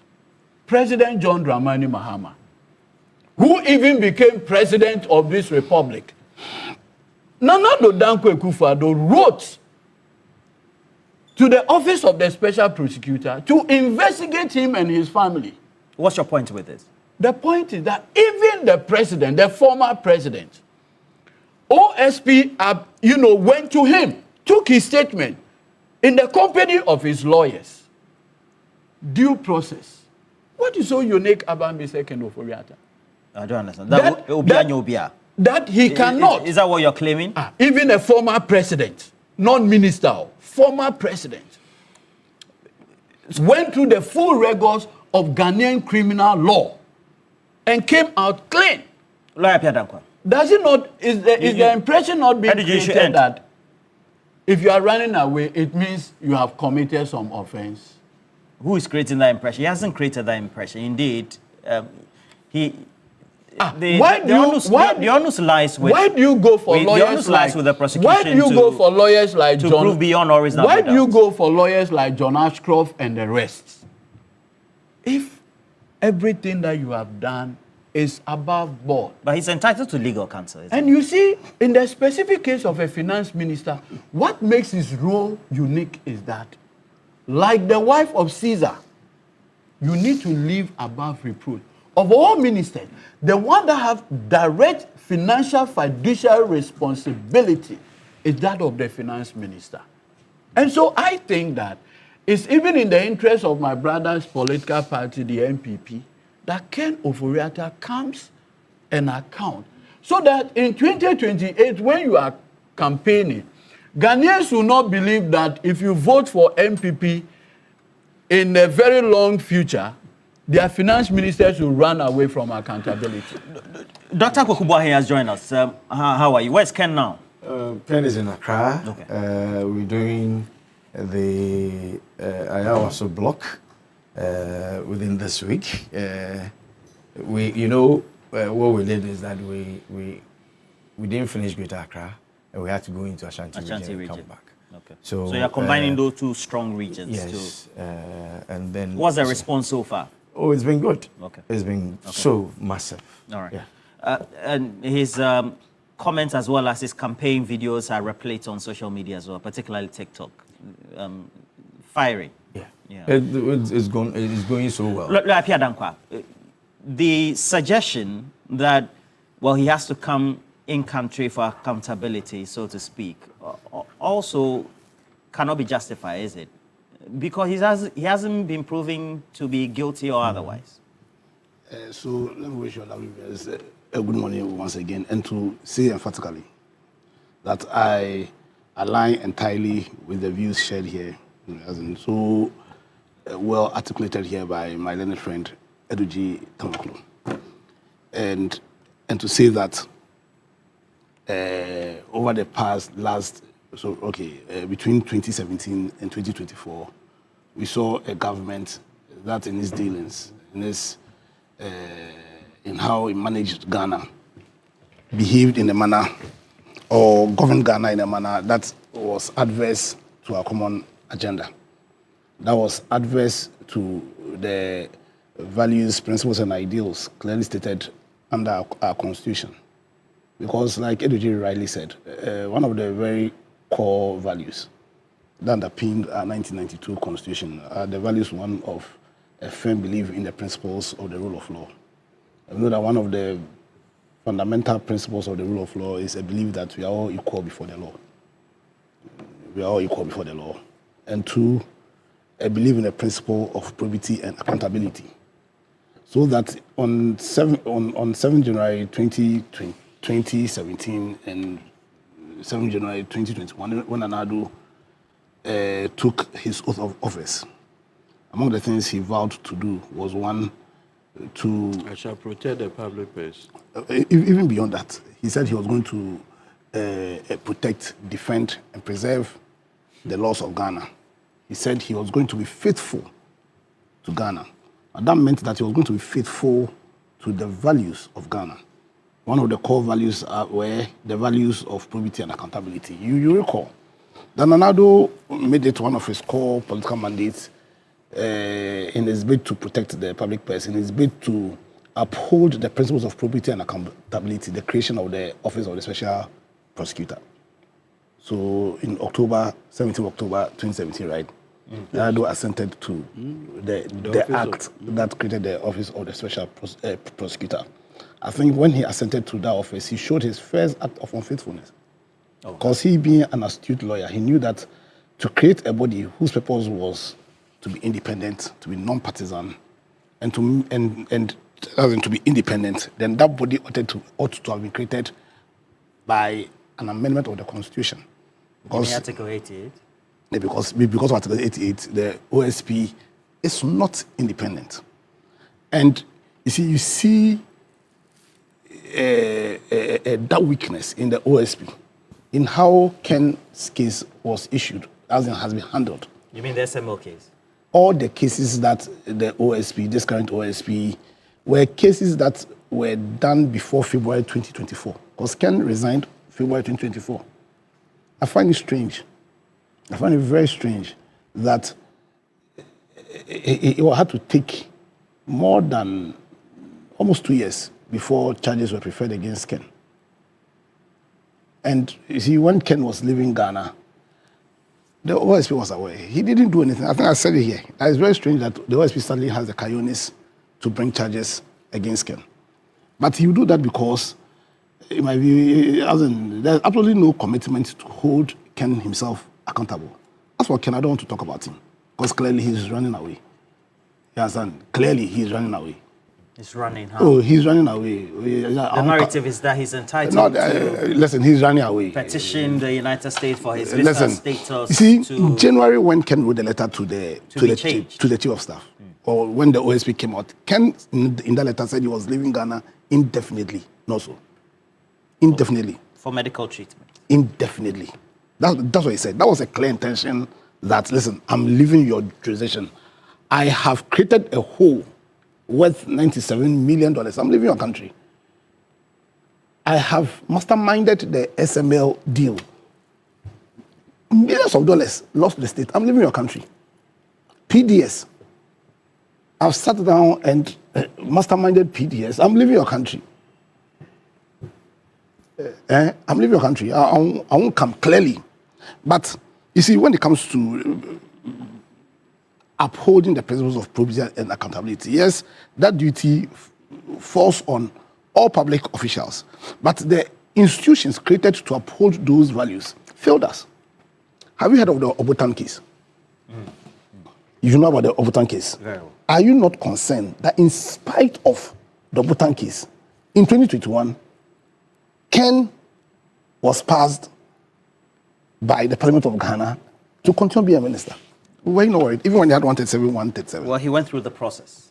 And were you not worried that he was allowed to sail through? Was it Suhini also who brought up were you not during allowed? the Were you not we ignored it. You understand? Because see, we've created the institution to uphold the principles of probity and accountability. It is for those purposes why we took upon ourselves a constitutional democracy. Constitutional democracy simply means that what? Limiting powers of government. Yeah, I understand. So the executive does not have all the powers. We gave Parliament powers to serve as a check on the executive. To uphold the principle of probity and accountability. And in spite of that, our Parliament sat down and passed Ken when clearly we had the Bhutan case. That meant that when it came to the question of integrity, he had something to answer. The question of integrity. He had something to answer. And yet Parliament sat down and allowed. Now, there's something that the NDC is doing very well. Because you see, I say so many times here, that we do not give executive powers to the political party. We give executive powers to an individual. However, that individual is sponsored by a political party. And he's sponsored by the political party with the understanding that he's going to uphold the values and principles of that political party. And so there's a duty on the political party that where the president is sponsored is delivering a governance system, is delivering governance, one, which is adverse to the country, two, which is adverse to the party's stated principles, then the party has an obligation to call that government out. You recall that last year, the chairman of the NDC, Esedu Nketia, called some judge to order on some issues. You've heard the general secretary of the NDC. And I must commend him for his stance he's taken. You understand? That he's not going to support any three-term agenda. Okay. So that is a responsible party. The MPP, 94 MPP. The MPP sat down and allowed Nanado to deliver, together with Ken, you understand, to deliver governance which, in all intents and purposes, was adverse to the interest of the country. You understand? Indeed, then those 94 MPs showed their dishonesty to the country. Because, you see, you claim that you want the finance minister out because he's not working for the interest of the country.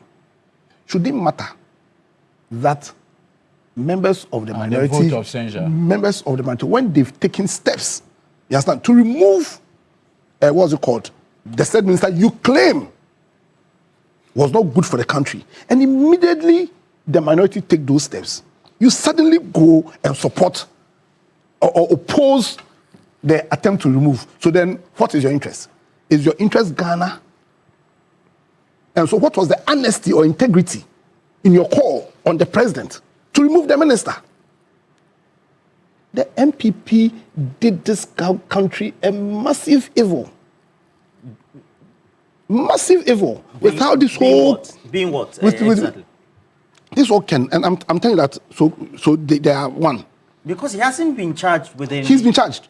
Can charges, except that they haven't served him. But I'm saying that, you see, we sat down and allowed this man, and we all claimed was not good for the country, and evidence are there. You have the case of the DDEP, the fact that some monies were taken from our pockets.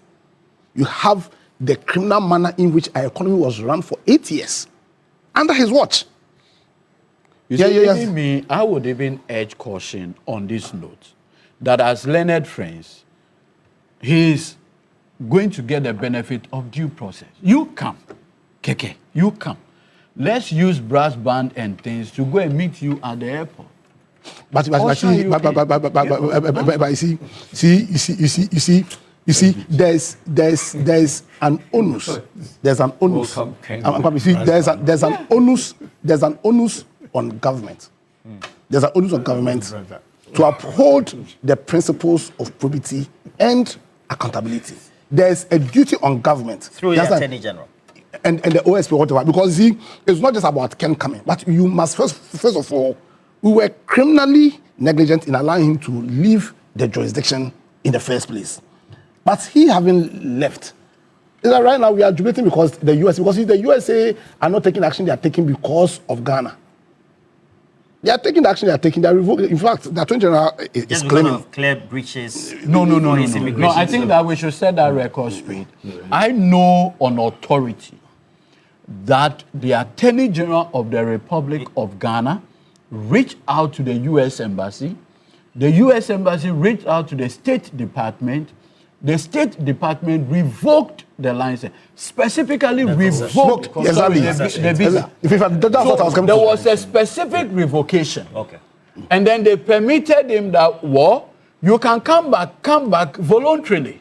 It is when he failed by November that in January the 6th. Then engendered this. Exactly. So there has been specific intervention by government of Ghana. So if you listen to the Attorney General on Saturday, he made a claim that they revoked his visa June 2025. Yeah, it was in July, actually. Now he refused to give the reasons for those revocation. No, it's because of the pending. But in that interview, he refused to give. But having said that, like I'm saying, we have failed government. When I say government here, it's not about MPP or NDC, because like I said, Ken Ofori-Atta left office February 2024. Government sat down and allowed Ken to leave. Simple, what's called extradition action. There's a massive back and forth on it. As if there's no commitment on the part of government. Yes, because OSP is government, for instance. You recall the Deputy Attorney General having issues with the OSP's refusal to give them dockets so that they can facilitate extradition, processes. You understand? So for me, for Ken, he's running away. He's told you he's running away. He doesn't want to come. So you can call on Ken. His lawyers have told you clearly that the man, he won't come clearly. But the onus is on government to do all in their power, you understand, in fulfillment of their mandates, to be upholders of the principles and values of probity and accountability, to get Ken here so that he accounts.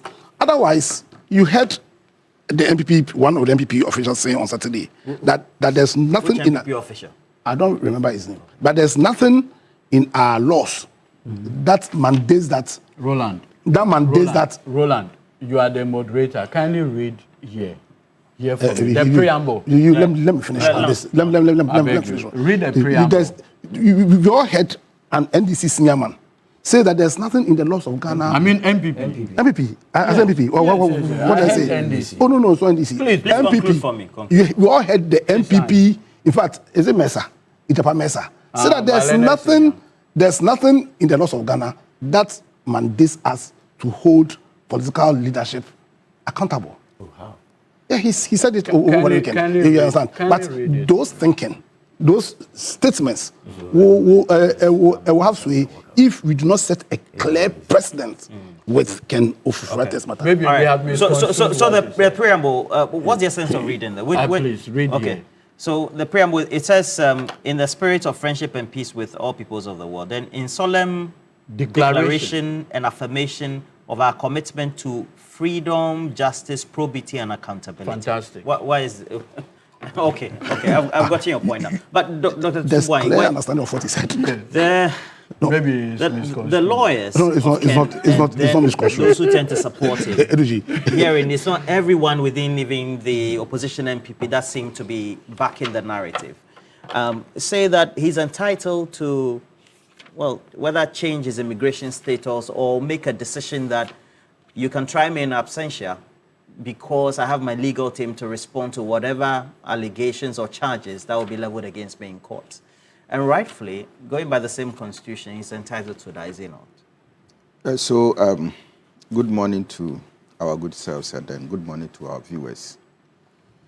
And good morning to the Apostolic Church, Ghana, my area church, North Canadian Assembly. Good morning to everyone. And You're an Assemblies of God, man? No, Apostolic Church. Yes, Ghana. Apostle. And good morning to my constituency at University of Education, Winnipeg. Special regards to everyone. School has reopened, and I'm hopeful that, as usual, we are going to deliver, to the best that our students can gain from us. Roland, I think that from day one, I've maintained this position. What's your position? I don't remember your position. That Ken should come to Ghana on his free will, present his charges, or probably defend his charges, you know. And if he feels that he's still not well and may want to go and then continue with the self-care, he could seek the permission of the courts. As it were, allow his lawyers to handle the case whilst he's absent. I think I made that point clear on this platform. And I think that some other people have echoed that position, that Ken, in his own best interest, you know, should come. At least if you believe that you have not committed any crime, there's no point, you know, for you to sit in another man's country, you know, for you to go through, you know, such processes to the point that, you know, immigration and custom enforcement agencies would have to apprehend you, you know, put you in custody, you know. And from what we have heard from the AG's office, it appears that there is a kind of collaboration between his office and the United States, you know, immigration enforcement agencies, you know, to get his visa revoked and probably facilitate, you know, his extradition to Ghana. I feel that, for me, Ken, I still maintain that position, that if he would come to Ghana on his free will, you know, to face whatever charges, it will be good. It will be very good for his own image. Why is that important or critical to the narrative, so to speak? Yes, so my point is that, look,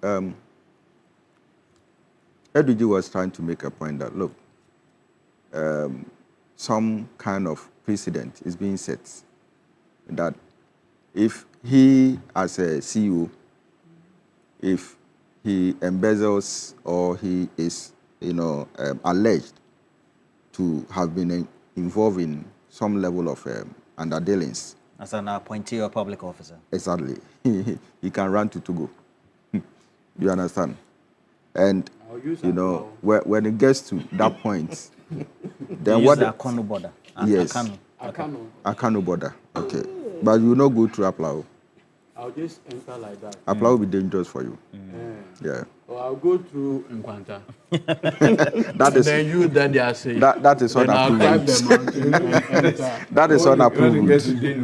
So I prefer the unapproved one. So you see, Akano is unapproved. I am of the belief that for his own image, his own credibility, you know, for the sake of the MPP party, I believe that he could come and make a case for himself. You see, this is also one thing. I think you asked about the significance of whatever is happening to the narrative now. I mean, it is one thing that every public officer in Ghana, within this current government, and other subsequent governments that will come, you know, should take lessons from. The point is that is why the Constitution of Ghana, or, you know, government, find it necessary to pay the appointees very well. And some of them have other benefits, you know, other allowances for their house helps and all that. And so if you are paid very well, you know, the wisdom is that you serve this country and serve this country very well. All right. And it's also very important for us to note that as a public officer, your first responsibility is to the state. And so every decision that you are taking, you are taking it for the good of the people. All right. And so if you pick a decision where, you know, the nation will not benefit, people will not benefit, and it causes some level of injury, you know, to the states, and it brings personal benefits to you, then of course you are putting your interest first. In that case, if you are not careful, you'll be tried. All right, charges will be preferred against you, of which probably you may feel that you are not answerable. But of course, we've seen, you know, is it causing financial loss to the states? Some time ago, right? It is still on our books. Okay. So I believe that in the best interest of whoever is serving in this government, I think that you need to look beyond your personal interest. And you need to focus on Ghana as a nation. And so a decision that you take, you know, should bring that kind of benefit, progress to this country. I believe strongly that for now, if you check whatever discussion that is going on, all the debates, obviously it is clear that I wouldn't say that the majority of the MPP people, you know, are in defense of Kenoforiata. But then that suggests that, look, if you are in government and then you conduct yourself in such a way that almost everybody, you know, within your own circles believe that you didn't do the right thing. Of course, when there's problem, no one defends you, all right? And so that is why I like it when have you also observed that that seemed to be the case? I'm coming. Let me. The president, John Dramani Mahama, has said that, look, if you misconduct yourself, you are alone. That is if you are his appointee. Exactly. You are alone. All right. And I want to see that, look, that pronouncement, that public pronouncement, which has been backed by the General Secretary of the NDC, anyone who misconducts himself, okay, should equally be dealt with. But he has the record of prosecuting his own. Yes. There's Abuga Pele who even went to jail, etc. I know. Okay. I know. But you see, that was in the previous government, isn't it? The first term. Okay. So coming into this term, we want to see that kind of action being enforced. All right. And with this record of Abuga Pele, okay, I am saying that the 2025, you know, governments, you know, should still hold on to this particular, you know, belief that he is a president who stands by his word, and that his appointees, you know, should also know. I have followed certain directions, and I am tempted to believe that the president this term is not just sitting in his office and, you know, delivering governance. But I know and I've heard that he meets his appointees from time to time.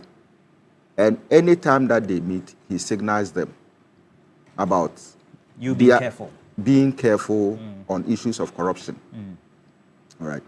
And Roland, if you have checked carefully, for the past 5 elections, corruption has always been one of the first 3 reasons why people vote. You understand? It's either it becomes the leading factor, or sometimes the second or the third factor. And that means that Ghanaians are not happy with government officials who misconduct themselves relating to, you know, corruption and all that. The dangers of corruption to this country is enormous. All right. And you can see the amount of monies, where you say, Roland, you know the amount of money that we lose, every year or during every term of a government through corruption. If these monies can be saved and channeled into development, I think that we wouldn't be where we are as a country. We probably might have gone ahead, might have reduced unemployment, might have, implemented certain policies, that will lift Ghana up to the next level. Again, you see, I want to see, an era where government officials, can probably come to a table like this and probably say that this is what I've done, that is what I've done. I've been able to save X amount of money, during my tenure of office, and then be more accountable to the people of Ghana. If not, you could always go through the Accountant General's Department, issue your expenditure, your books, for publication. And that will add some level of respect and credibility to your image, as lawyer Eduji. All right. And I think last week there was some posts, I think on one of the online, platforms, asking for who your best appointee or minister is for the first 1 year in office. All right. And you see, some of these things, when done, when you submit yourself to purposes of accountability, purposes of probity, and social justice, right? It gives it actually lifts your image, and people will begin to respect you and all that. And you wouldn't go through such, ridicule when you leave office. I am not saying that Ken Ofori-Atta has committed crime A or crime B, because as at now, he has not been charged. Yeah. Even though I hear that there are some cases that he's being tried in absentia in Ghana. I don't know how truthful it is. I mean, when I was following this platform on Saturday, I think that someone made that case that, there are certain cases in there. But I believe that Ken should in any way be able to come to Ghana, not to be deported, but he should be able to come. Okay. And then on his free will, face whatever child that Dr. is against him. Yes, sir. Ken Ofori-Atta. I've seen a number, Obama Pukwase even writes that he doesn't care. All white worrying. A number of people don't seem to, even from the MPP itself. I understand Ken had promised that he will bring him back if he's giving the MPP flag. Who, Kenny Japan? Yeah. He hasn't said that. He's committing you. This one, wrong political communication message. Don't fall for it. Don't fall for this one. But just give me your 2 cents quickly, so I'll move on to the next one. Ken has not said the Ken member. My co-panelist here. And then to the good people of Amasaman. My coordinators back in Amasaman, Prince, Udru, Prince Dakon, and Alaji Arafa, Congo Soja, I call him. They've been good with respect to Are they part of the Ken camp? Yes. In Amasaman constituency. They've done so well. I will do AJ, Munagodi Love, all of you have been so Your time massive. is good. You're doing shout out. In our output out there. It's rather unfortunate what happened on Tuesday when some of my coordinators were handled by the other people, but this is... I think we need to find the time to discuss the MPP primaries. And then I wish... How many days more? It's 19 days. So your people were beaten, eh? I wish Alaji Arafa speedy recovery. Internal politics. Let me come back to you. So is it Brian Camp that's beating the Ken Camp or Baumiao?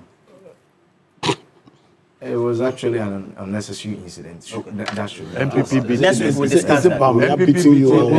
Please go ahead. Please, Ken Ofori-Atta. See, this Ken Ofori-Atta's arrest, actually for us, has for me, as a person, it has a significant implications for Ghana's governance, actually, particularly in the fight against corruption. It's a test towards our transparency, our accountability, and then I believe that his arrest on the 6th of January was as a result of an application that was actually done by the Minister for Justice, that as part of us, Ghana trying to get the US to repatriate him, to extradite him back into Ghana. It was written, and then they actually revoked his visa, the US visa, back in July 2025. And it was given out until 29th of November to whether sort it out or leave US and come back home. Our elders have an adage. They say, you baby, I co baby. So we need to US. Kudos so I entra baako mu enye nu ngwase. Oh, Sana former finance minister. Down. It is Daniel Amachi, they had this song on the same thing. Yeah. So you see, it does make a lot of sense that a former finance minister of Ghana languished in the detention of Caroline detention facility in Virginia because his visa has been revoked, and instead of coming back into Ghana, he still feels, charges his lawyers to apply for an extension on medical grounds, which I know the court is going to sit on this on Monday, next week Monday, on the 20th January in the US, and then they will look at this. But then for me, the implications are straightforward. You see, accountability-wise, that it shows that we as a people must be ready to account for our stewardship. You see, the very moment you took a public office to protect our money, to control the finances of Ghana, you should be ready that when the day of reckoning comes, when you are called upon to come and account for whatever that you did in government, you don't run away from it. It baffles me why Nana Oforiatta will go through all these things. This is Ghana. Why is he running away from Ghana? His family, his father, his brothers, they are all here. So what shadows are there?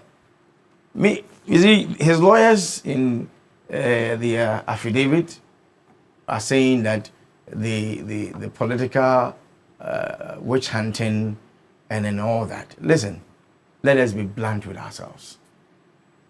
If there are witches, they must be hunted.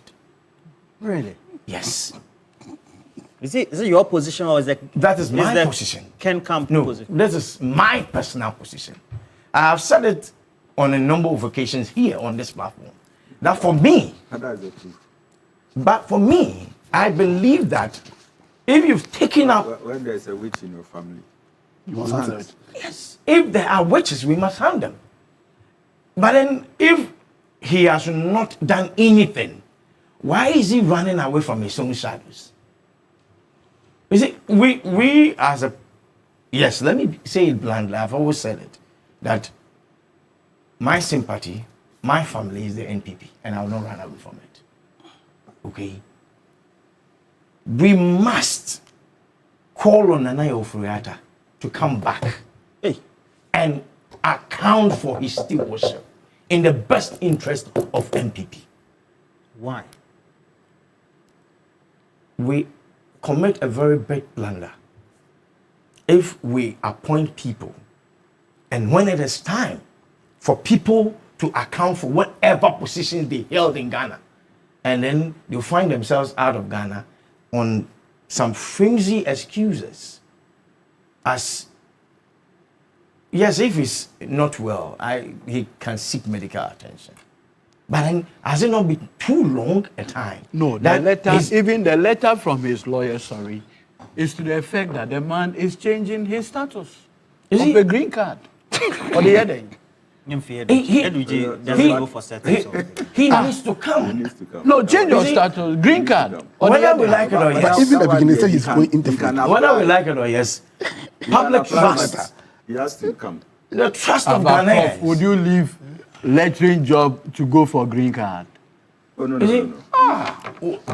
The trust of Ghanaians. A lot of Ghanaians out there are watching. They are listening. Especially young people. Yes. And then they want to know what will be the implication, the integrity of our institution, the political party. Hey. They are watching.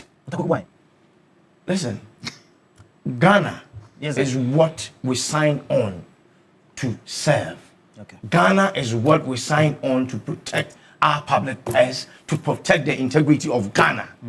So if one person would bring us down, we need to call him to come and account for his stewardship. I believe that if there is nothing, if he has done nothing, why is he running away from his own shadows? Doc, Prof, catch them. No, but and you see, I know the lawyers he already has here in Ghana who are willing and able to defend. When we talk about that, this extradition process thing that we're talking about is an issue of where we seeing that probably the charges that have been made against him, you need to show evidence. Yeah. And if your evidence is not strong, do you think the U.S. would have revoked his visa? It means that in their preliminary assessment, they see there is merit. There's merit. That is why they revoked his visa. It was just not revoked. And then in any of these things, you need the U.S. to cooperate with you. And then U.S. government would have to, the name of this game is evidence. Yeah. And if your evidence is strong, it means the U.S. will act. And that is why we have come this far. Is it next week on 20th? If I think that he should just call his lawyers and then do the needful. Come back to Ghana and answer these charges. But Roland, do you know that some other MPP, people who have been charged, have sat down with the AG, to discuss, agree on certain terms. All right. And I hear that there's some. Let me discuss the finance ministry, please. And Roland, finance ministry. So we'll do the finance. Yeah, they paid $1.4 billion. Yes, like I said, to clear Ghana's energy debts. Producers. And the beautiful thing with our system of governance is that the criminal charges are not going to be decided in Ahimfie. Okay, please put it on. It's not a mob justice. You go to court. Your lawyers will apply for bail. What can the judge do than to grant you bail? So then the case will take its normal course. So this is energy enough. Is there? So all of you say that you should come. No. The so thing is that you two you say you should come. Me, I've said it from the one. You too. If your records, what do you say? If your records, Roland, Roland, if your records is anything, Roland is among the people who believe that there is no law on accountability in Ghana. Are you? I am putting it. No, I'm not one of those. Very well. The Ministry of Finance has. So you agree that he shouldn't come? Now it's your turn. You are questioning me. You are putting me in the corner. When the hunter so the Finance Ministry, based on instruction, has paid 1.47 billion to clear the energy sector debt, restore World Bank guarantee within first year. And this is based on assurances from the president at the time that he was sworn into office. It was signed to guarantee payments to project partners, particularly when it comes to all the relevant partners. A partial risk guarantee established in 2015 under the previous government, and then also subsequently to make sure the private sector, when it comes to energy, was not undermined. And the bulk. We also have the independent power generators or producers also issuing a statement to confirm the settlement. And they say they particularly recognize the strategic role played by the Ministry of Finance in mobilizing and deploying this as a significant resources to the power players. Just 4 minutes on this, please. Today, I have never done this before. 4 minutes. Today, I just want to stand up and salute my sector minister, Honorable John Abdullahi Jinapor. Immediately, he took over as Minister for Energy. He put up a team to meet the independent power producers, to negotiate with them. And even beyond the payment, there had been significant savings that were made under the able leadership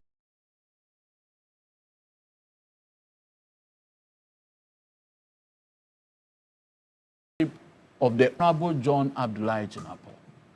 Today, the record of the energy sector is stability.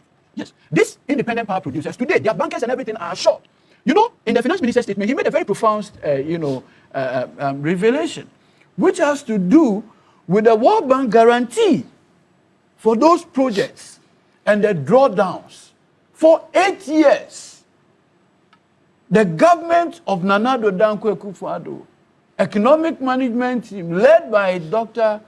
Bawumia and co, were just drawing down on the guarantee. Today, we have restored the guarantee to good health. And not only that, we have paid in excess of $300 million to the independent power producers. Car Power, AXA, Early Power, Senate, all of them have been paid significant monies. And to further demonstrate that what Minister Atoforsin said is not a lie, the Chamber of Independent Power Producers, the IPPG or something, they have issued a statement this morning confirming the significant payment. Do you know that by reason of this payment alone, even the banks will also be paid? Persons who supply fuel and others to the independent power producers, they also be paid. So the impact of this $1.4 billion payment, and people are asking, what was happening? What was happening? No, but isn't also true that if you are able to manage the rate, the forex, in a way that there's continuous stability for some time, then you'll be in a position to. Who did that work? Who did that work? Is it not John Mohammed's leadership? That's why yesterday I saw some theatrics. One of your flag bearers, one of the aspirants, and they were saying that they were doing people's. What is happening? No room for gendarme. This time around, we are very focused, and I conclude on this. Look, you remember one minority leader saying that the cedi is stable because we are not paying, and government is not spending. Yes. All these monies, what are they? They are expenditure. You mean the minority leader said that? Osahini. Oh, okay, my senior at the bar. And look at what he said. That it is because government is not spending. Look at the monies that we put into energy alone. And so when President Mahama, with the support of the good people of this country, with the 1 cedi, you remember? The 1 cedi. Yes. The 1 cedi. The 1 cedi that we discussed here. Yes, significantly. All of these have together resulted in this massive payment, the legacy debts and everything. And I think, Roland, you should applaud President Mahama for this. Aban Papa Abba. Thank you. According to the independent power producers, this is going to free up the space, and then also their debt obligations will be met. You know, their creditors this year are on their neck, and according to the statements, potentially also means that it restores financial stability for the producers. So what I'm going to say, when I said that Nana Addo and his people handled the economy criminally, Eduji didn't want me to say it, but there's evidence. But sustainability is needed. So you first of all, you know, in the beginning they said the cedi it will not be sustainable. In fact, now 1 year in fact, has passed. even beyond that, last year January by this time. No, last year January by this time. No, last year January by this time.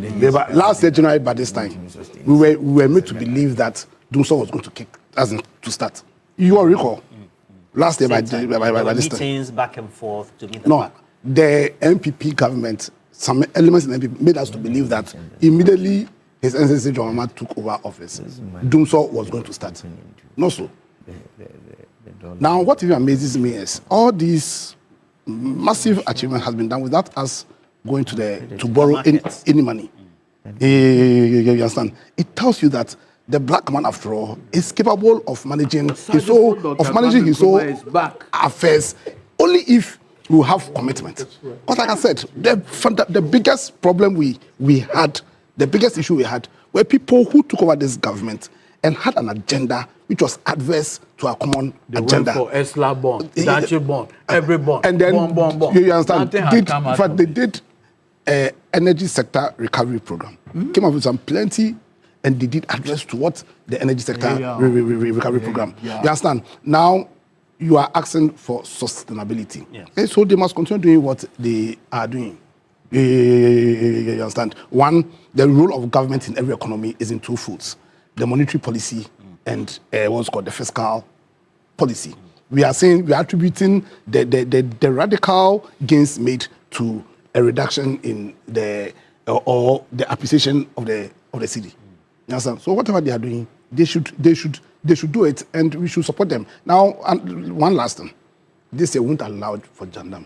Like he said, he mentioned him. Eduji is very charitable. You know, I'm not saying I'm not a gentleman, but maybe he's more of a gentleman than I am. But over the weekend, we heard Dennis Mirakosabachi say that the People's Forum.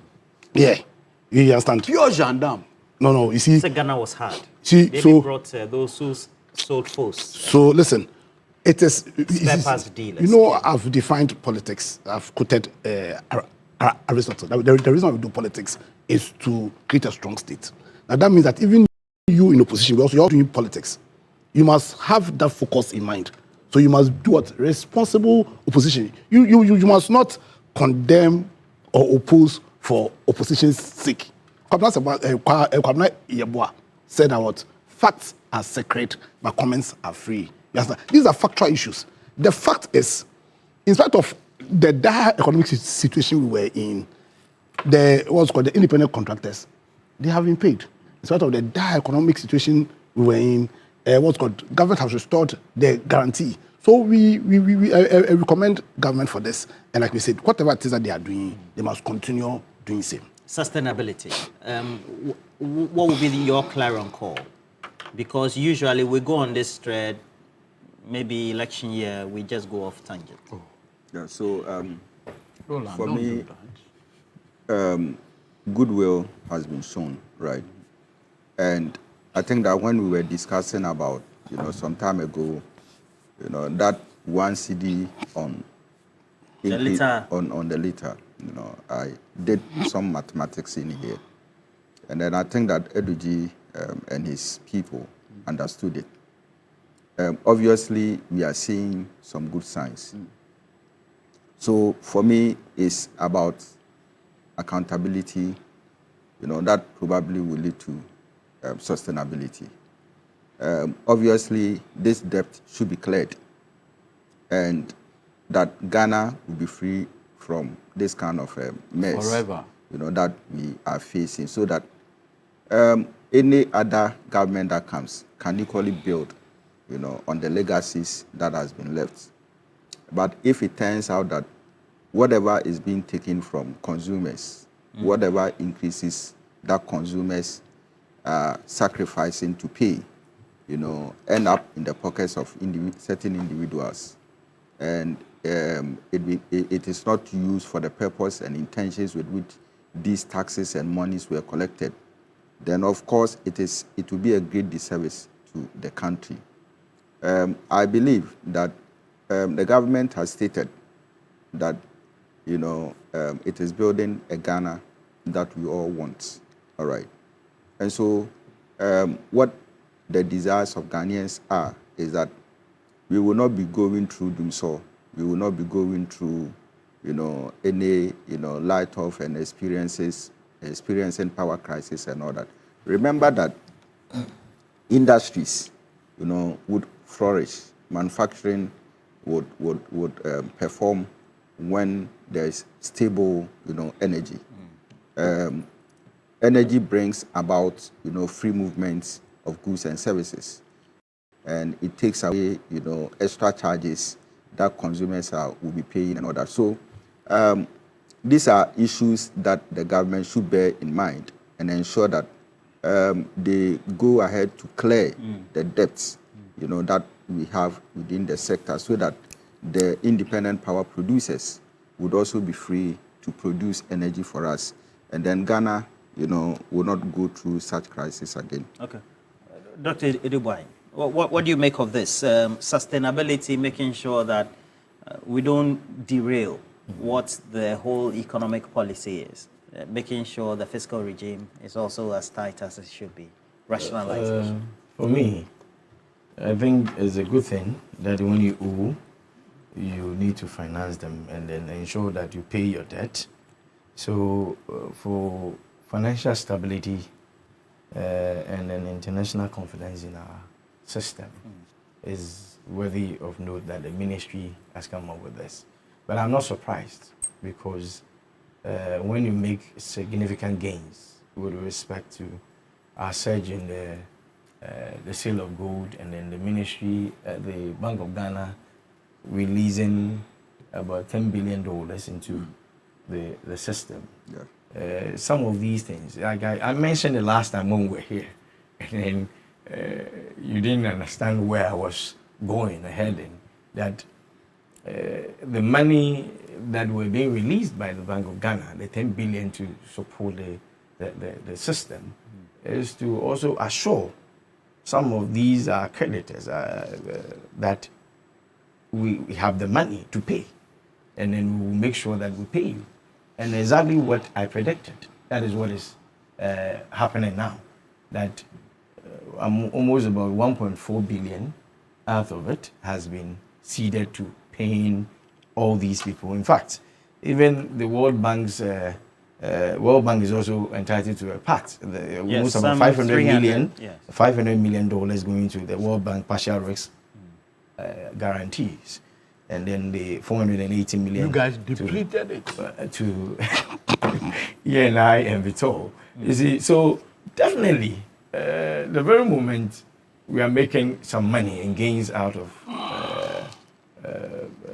the forex, we should be able to be sorting some of these things out. So it's a good thing. I think sustaining it and then our finances is what I'm looking at. But then insofar as we still have gold sold at $149,000 per kilo on the world market, yes, we are destined to make more money. And then I pray government will put it to a very good use. Are you saying that they should clear with the proceeds coming from gold? Oh, but whether we like it or yes, we are making as much as almost $10 billion from gold now. So definitely we have funds. We have the finances to pay and settle some of these debts, which should not be on our books anymore. And all right. I think it's a good thing that they do, but then they should also. Now I know when you talk about this, LBG will say we have started bit by bit, but then a lot of the young ones out there need jobs. What do you want LBG to do? LBG should appeal to the presidency that the unemployment situation in Ghana is becoming a canker. So when you were chopping the partial guarantee, now move this cannot. What do you think? All right, thank you, gentlemen. One fan creative job. Okay, okay, gentlemen. Okay, gentlemen. Thank you. But Roland, yes, Roland, yes, sir. This is a very significant feat. The payment of the 1.4 billion to resolve the energy sector problem is a very significant achievement. The legacy debt. And I think that the people who put this together, the finance minister, the minister for energy, the officials involved, and more importantly, the patience of the independent power producers we need to applaud them for accepting some of the negotiations and the savings that had to happen to keep our energy sector this stable. And I want to thank them personally for the intervention. And President Mahama, of course, whose leadership has ensured all this. And it tells you bottom line that leadership is everything. Yeah. Leadership is everything. All right. So I have a couple of messages. I see Newday Gatukwe, and then also Prince Nani York is also on our stream, a number of you as well. I wish that we could make sure we block some of these. Is it the scammers who tend to say they are selling data on our stream? They tend to prevent us from reading the messages and then the posts of our various viewers when they come through. All right. So I have a number of messages. Newday Gatukwe says that we've not been hearing of government servicing debt in the previous government, but today the majority of Ghanaians are happy with all these positive results.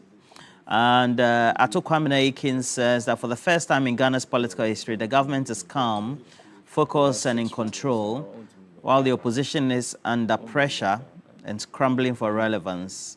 Just look at what was organized by way of a forum, they say, yesterday. Prince Nani York says, I give a standing ovation to the president on the economy. Ghana could be better if corruption is reduced and there's no room to steal with good leadership. And you can see, you say prudence is everything. This one is coming from Kwekwe. He says that I was expecting the MPP MPs to go and picket at the premises of ISO in the US, because that's what they've been doing here in Ghana when one of their members are arrested. All right.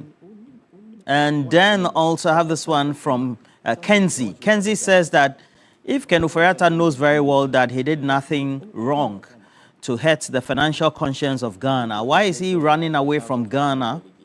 Or why is he running away from coming to Ghana? By hook or crook, he should be brought down to face trial based on accusations and charges, you say.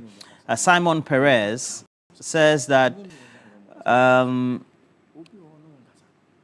we are highly expecting Ken Ofori-Atta to come to Ghana. And you also say that you like the submission of Eduji Tamaklo on the subject as well. Michael Bodua Simeni says that please tell Eduji that we, the people of Pandua Lawyer, are proud of him. Can he assure us that Ken Ofori-Atta will be brought back to Ghana to account for his stewardship? I used to, you know, Bishop Emma, I used to work for my lawyer, St. Michael. Oh, really? I see. Wanante. It's a birthday of Nanaraba Kukua of the Ministry of Youth and Sports. Happy birthday to you, Nana Araba Kukua of the Ministry of Youth and Sports. And Mejina Kwesi says I should read this, otherwise I'll be in trouble. So Mejina Kwesi says, if Ken Ofori-Atta is wanted by the laws of Ghana, then he should be brought back to Ghana to face the law. No former minister is above accountability. When the state makes allegations against you, the right thing is to return home and respond, not to stay outside the country and refusing to come back naturally, then raises public suspicion. That's Mejina Kwesi. And gentlemen, thank you for passing through. And thank you for coming as well. I hope to see you same time next week if you have the time. Seth Abloso said Ghana could have been spared the wahala in the back and forth with Ken Ofori-Atta if the Parliament of Ghana had not approved his nomination as finance minister. The incontrovertible evidence that attests to his inability to hold public office abounds in the forensic audit on SNATE 2021. Specific to the Obotan developers case, as well as the transfer of SSB bank shares to Societe Generale. There were too many red flags. Seth Abloso, Accra. And Alhaji Nuruddin, you are the lead driver, the chief driver for business mogul Ibrahim Mahama of Engineers and Planners. Wishing you all the best as well, including Pai Fianku, who is the finance boss for engineers and planners, wishing you all the best for the day. Prince Henry Akwesiata has also sent messages as well as many as well. Thank you, gentlemen, for passing through. You know, Baumia is leading Ken. No, Baumia is leading Ken in the polls. In your poll, the Musa Dankwa poll. Musa Dankwa poll, and my polls. And your polls as well. Oh. No, he's just started. Hey, no, but in all of this, I'm not just my good friend. So Baumia and Ken, who's leading? No, your friend, Professor Smart Sapon. Yes. Oh no, he's here to come with. No, he came out with something and then he said, in this areas, if Ken watches well, he will win. No, he actually said that Ken is leading in 3 regions. All right, Justice Awute, University of Ghana, wishing you all the best. Now, if you want to look smart and fashionable, make sure you visit any Woodin boutique nationwide today. Woodin is offering an amazing collection of authentic African fabrics all ready to wear, all coming in beautiful designs and colors for men and women. With Woodin, you also get to be creative and versatile with your designs. You also get to be confident and show off how truly African you are in Woodin. Go to a Woodin boutique near you today and get to choose from their variety of trendy products, all meant to complement your style. So go onto social media, go search for Woodin Fashion, all right, and look at what their offerings are. And we're also telling you, very important as well, because this is coming from a number of key service providers. But look, 2026 is the year to travel. You also get to explore and experience more. Global Wings Travel Tours, in partnership with Media General, is inviting you to experience the best of Malaysia and Singapore from this April. Enjoy 9 unforgettable days with return flights, luxury hotels in Kuala Lumpur and Singapore, daily meals, visa facilitation, city tours, Genting Highlands with cable rides. Now, they also have inter-country transfers and so much more, all at your beck and call. So the question is, why do you want to wait? Make this April 2026 Malaysia and Singapore trips a reality for you. This is how you need to get on board. You have to call the numbers 055 01 88181 or 055 3688 398. Make sure you do that today. All right, we're taking a break. We'll be right back.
Starts for the Ghanaian because when you're bought with such huge amount of money, you have to justify. There's a lot of pressure on you. Yeah, and just the day after the deal was formalized, he started in the FA Cup game against Exeter City, albeit yes, it was slightly or maybe a lot more inferior opponent compared to Manchester City, but at the end of the day, you cannot discount the effort of Antoine Semenyo. He ended up providing an assist and then scoring his first goal for the club as well. It's very important to get off the ground running early. Yeah. And he's done exactly just that as well. So it's a good start for him. As you mentioned, he's now the most expensive Ghanaian footballer in history. So it comes with its own pressure.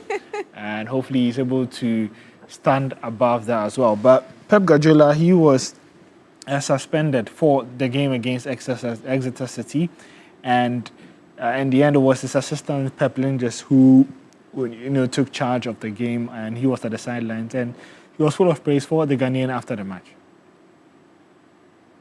One is settling well. He's a humble guy. We follow him for a long time, but he brings something to the front line. What we really want and what we need. He can attack quick. He wants to chase. He's a guy who doesn't stop, and I think you see today that he can adapt quite quick as well to our style. It's nice to have him with us.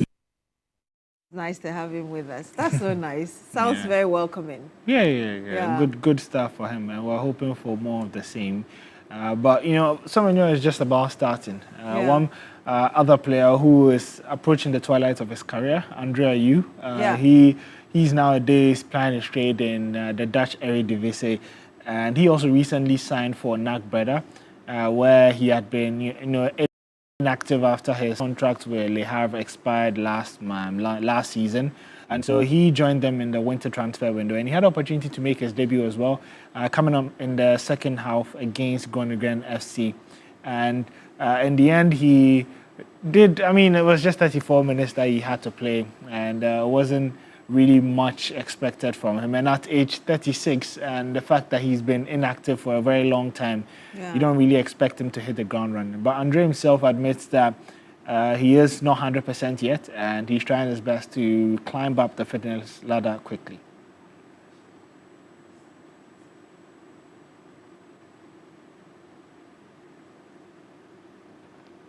All right. So, but really, he's working towards, we'll bring you that very shortly, he's working towards getting to 100%, but can he at 36? It's always tricky. And, in the interview, he does mention that playing games, training games, and training separately is very different to official games. When he was in Ghana, he was playing every morning with Nania FC, his dad's team, playing games, training, and all of that. But it is very different. The intensity, especially when you're joining in a season where they've already had pre-season, matches have already been played, they're up there in terms of match sharpness. So, I mean, age is not on the side, but also the fact that he didn't have an early start, it makes it really difficult for him. But what he does have is experience. Indeed. And when you play as a forward, sometimes you don't need to do as much physically. It's all about making sure that your brain works faster. So that you're able to capitalize on that and ensure that you still gain an advantage. Okay, so let's watch him exactly what he told the press. With the team, with the coach, number one, the scouts, CEO, director, everyone, I could see the desire, the willingness for me to join. Yes, I was speaking with different clubs around the world, but there was something that I felt here with the big fan base also. With this club who has a big name, we have players like Mathieu Amoa, others who have made their name here. There's my little brother Kamal here, Dennis here. But I think it was just a nice discussion we had, and I was very pleased and happy with the project, and for also what I want and what I'm looking for. I think this is the perfect place when I look at the fan base, when I look at the style of play and everything. So I looked at everything, and the club showed me a lot of determination, and I showed it back, and we are going for this 6 months to make sure. I'm just seeing so much of his dad in him, eh? Yeah, very much with the hairstyle and all of that. Yeah, but anyway, there's the Spanish Super Cup final. What's happening with that? Yeah, so Barcelona once again were dominant in their game against Real Madrid. The past few years, the format of the Super Cup has been changed, and so it's more or less like the top 4 teams in La Liga playing in a country outside Spain, and it's mostly been Saudi Arabia. And for Barcelona, they had to win their semi-final against Athletic Club.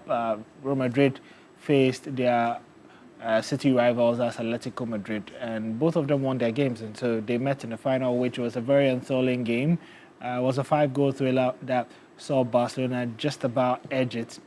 Last time out, it was a much heavier scoreline in favor of Barcelona, but this time Madrid will feel a bit prouder of what they were able to do, but it's still the same outcome. When you're in the final, it's not about playing well, especially when you're Real Madrid. You want to win the trophy. But for Barcelona, I think it's more of the same under Hansi Flick. 4th trophy for the German coach, and it's not that much of a significant trophy, but it's one that gives you a boost and really allows you to assess where you are as the season does stand. And so I think currently Barcelona would feel a lot more confident heading into the final phase of the season, having that 4-point lead over Madrid in La Liga as well. And I must tell you, I always like watching these. See, the stadia, always, all of them. The stadia are always filled with supporters. But again, massive infrastructure. Yes, there's also the AFCON. Yeah, there's the AFCON as well, and that one is not in the Gulf region, but is in Morocco. And we've seen some really, really lovely bits of football here and there as well. If you're looking at the semi-finalists, I don't think there's much of a surprise to the 4 teams that ended up in the semi-finals. All of them top-ranked countries, top-seeded teams on the continent. So it's more or less the best 4 at the moment, in my opinion, that are going to fight for the title. And everyone has a case to make as to why they should be winning. Nigeria would feel hard done by the fact that they lost last time out to host Ivory Coast. Yeah. And if they want to win it, they have to beat another host this time around in Morocco. And it would be a very, very interesting game. Morocco themselves, they beat Cameroon by 2 goals to 0. So you expect a very tough competition? Yeah. I think it will be from here on in, it would be extremely tough. Nigeria versus Morocco. But you want to guess who is going to out of the 4? Nigeria and Morocco is tough. The thing about a host country is that it's so difficult to beat them, especially because they have the 12th man in their fans. Yeah. And so it kind of closes the gap. If it was on a neutral ground, I think Nigeria should be winning this easily. Yeah. But I just think it will be much closer because Morocco are hosts. But I still think Nigeria have a different type of fire this time around.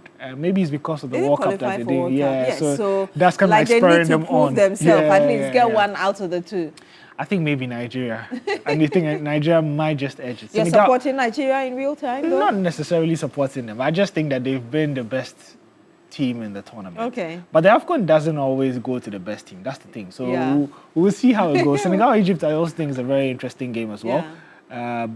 On paper, you think it will be soft work for Senegal, but Egypt have a way of upsetting the best countries as well. So we'll be looking forward to that one. We'll be looking forward to that one indeed. Now let's come to Ghana, GPL. Yes, and Mediama will be smiling because their lead at the top just looks to be widening as well, and that's thanks to a huge 3-0 home win against Young Apostles over the weekend.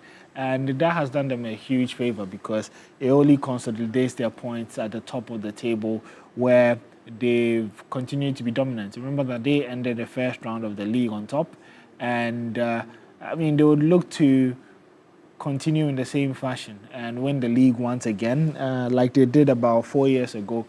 For Asante Kotoko, not the best of weekends. I was hoping you would not show it. I don't want to see it anymore. Pressure piling on Karim Zito after that performance as well. And then Hearts of Oak, they got an away win against Oho United. Maoli Wayo getting a very late strike there as well to bring them into the top 5. And then there were other interesting results as well, including Adriana, who beat Kerala by 2 goals to 1. BBNE Gold Stars in there as Skip well. Skip it. Don't mention Surprising it. goalless draw there as well. Yeah, so Samatex, they drop in the table. I think they have about 28 points. At the moment, they are 9 points behind Mediama at the top of the league. And Mediama themselves, I think, have a 5-point lead over BBNE Gold Stars and Indiana Stars. And so it is gradually looking like a Mediama title, even though it's Charlie, we've very been at early 6 part for of the too season. long.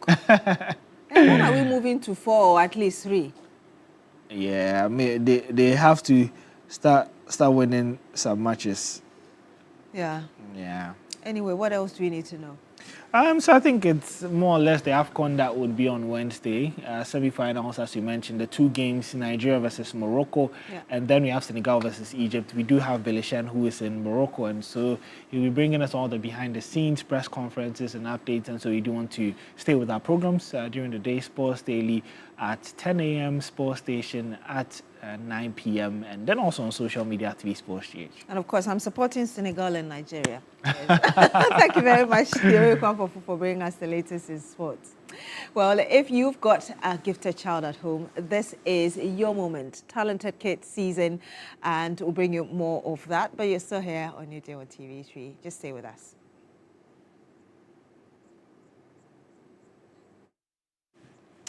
Well, so let me bring you more on the Talented Kids. And of course, this is season 17. The audition date on the 18th of January 2026. Of course, happening at Kumasi at 10 a.m. and it's at the Micklin Hotel. Yes. And also on 20th of January 2026 will be in Accra, also at 10 a.m. right here on the premises of TV3. And so, yes, if you've got your talented kids at home, don't waste the talent. Bring them here. Kumasi edition will be, the audition in Kumasi is on 18th of January 2026 at the Micklin Hotel, and the one in Accra, 20th of January, right here, TV3 premises. And when we come back, we'll bring you some more. Do stay with us.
Cash out, it goes with a Shoko star 439 hash. Increase the number of tickets you have. Become one of those lucky winners.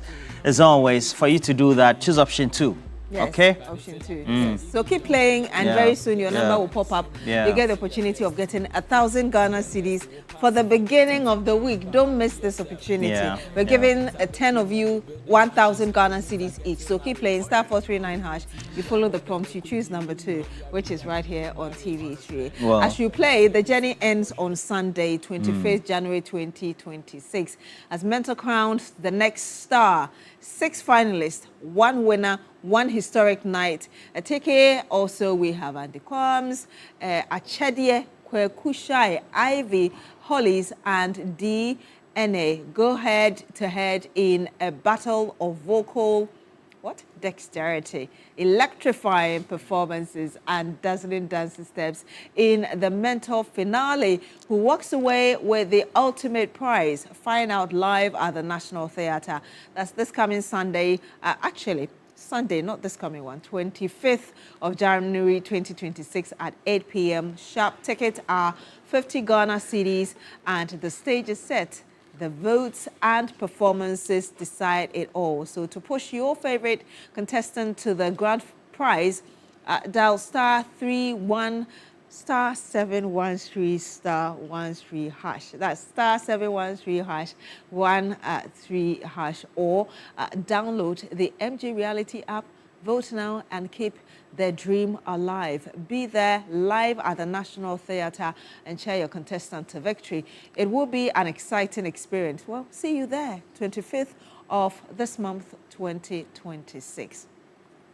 All right. Yes. You're looking at, is he at the Joy? Yes, this is at the Joy. You said where are they located? In Dasuman, on the La Road, and in East Legon. Right. And you can always find them on social media, @EddieJoy_closet. Queen Beatrice, that's all. But now, as we told you earlier on, it's somewhere in Teshi, just the Come to School. Yes. That's where she is, and potentially they have issues of water.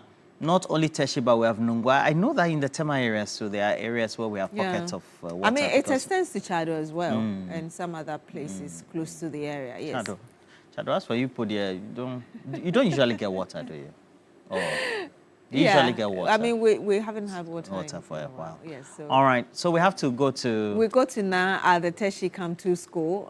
She's there, bringing us update from there. Hello, Na. If you can hear us, tell us, what did you find out?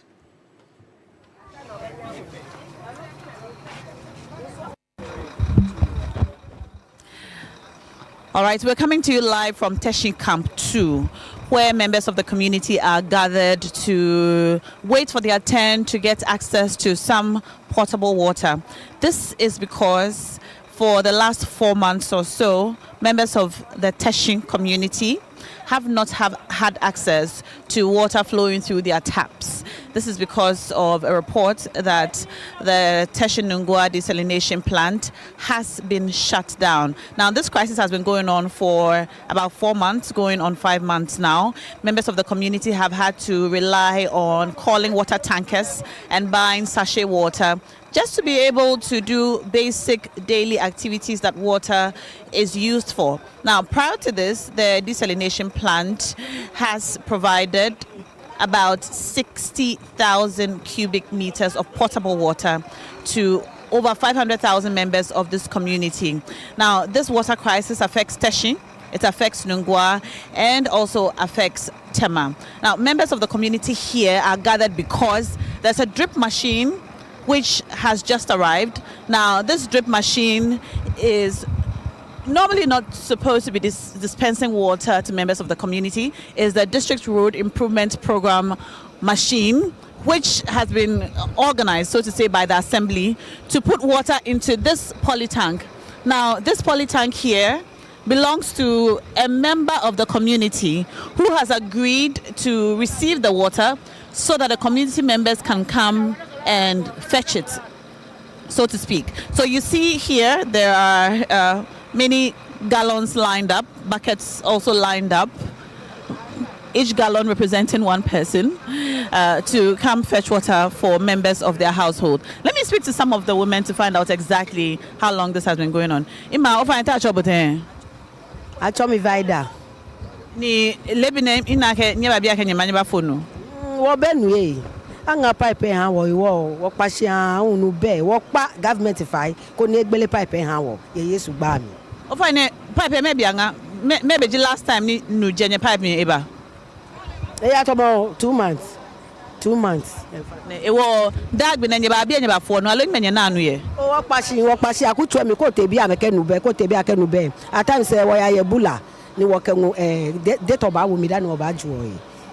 Ni nue enye hiole kenye nye gallon ke enye hole me ko me hole ene me ko me hole 1 cd 50 pesos me ko me hole 30 pesos 3 cd 3 cd me ko me 5 cd ni enye bo ohio ha bo ke ocean bi o atan si yo to mo 30 cds 3 30 cds yes ni ochuani o fa na mi won sabulai Obia ne na moyo onichumo here alo o shi onichumo no ba bia ne o fa ne nga store e won ba mba ma phone down because no be nye gbeke ni aye pure water dan nke ju he pure water dan nke mbie wo ka ju o he obi enye amaye 3 o pure water no ko bie 10 fe enye ke no adwunye okay imba fa bo nta cho boten acho mi Frida ni bo hu oba ka oba phone alo kele nye oh mi ba ma phone o gallon senye ngalo se 4 Well, 4 gallons say anji ake chonene ba bia ngene nkwe mo ba fo no e.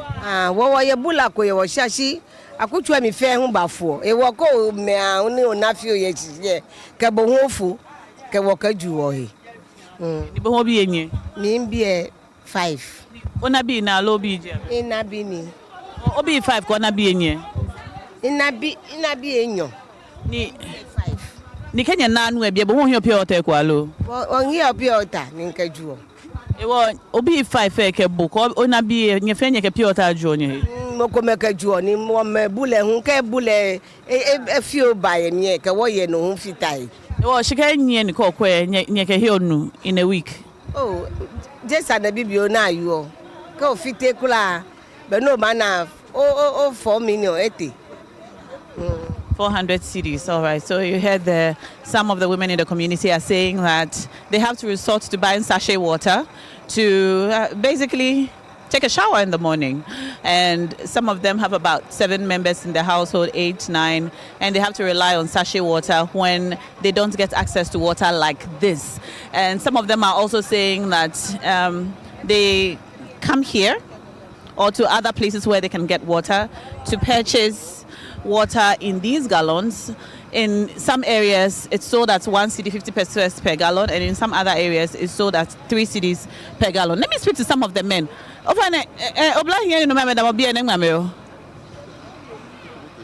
at the inside. Okay, okay. Touch about it. I told me, I Bo ina ka oso he fa wo phone alo ochon bi keke manke tonke tankemba na aka momo bi almost 2 months kese ni wona nu ni won pin won pa fai won pa wa MP fai won pa wa MCE fai won pa wa assemblyman fai e kam tu suchu no aka won pa fai abomode na ma wo politank agwagba e momo bi na nya ke nu awo mi keje chele wona ko wofo ni wonu no ke kwa duwe 2 months kese ne wona kodu ma imbe wa lo na nu podi nke junye insistence ni afo no am ni ke ju won pa me fa na me wawo ye nu e o twa no manyaba here Oyiwadon. There you have it, also pleading on the community leaders to, she says they should bring polytanks to supply them water. Ofana won't be oyo. Yeah, John and me, no. Obabia ko baba phone alumni wa fi yes na atwake ho aga water ko ba wo fen wo ba fo ko no ani mbabie ne e wo da bi ka ke nu ba atwa anye ne ken this is the first time kenklen ni nu aka ka ke nu ba bie ne wo ba no wo ba fo ko shini ba bie ne line ni machine je line yo mo fe mo ke ba ke ni e ba fatai mo fe mo ke ba ke ne after o na line na kuma mo ko meni bi o bia ke mo ko meni bi na lo menye ni bi ni ka je ni adomo shini mi nkwe no come from back go me come from go me e wo meta e ba shebo no ne na gba nko meji kwen wole aka obi ane agbele once a week to mo 2 weeks na agbele ko o bi aka mini ewo mini ya no mini wona agbele ko pipe mini chion pipe na agbele mo na e wo ne ka abanya ba supply o no every time ni wo wa short nulo e na agba nka no bo he onye no go fi o won pa government fi district assembly ni obi ene ame bo mode mo na agbele ha wo fe no wo ba don be ani will be rushing the water kevna ka e ha ni e papa ko mo fi mo ko aba be ene won pa fi agbele ni at least once a week e won no shishin agbele ha wo ko ni wona nu. All right. Of an minute, you want Which one here hotel?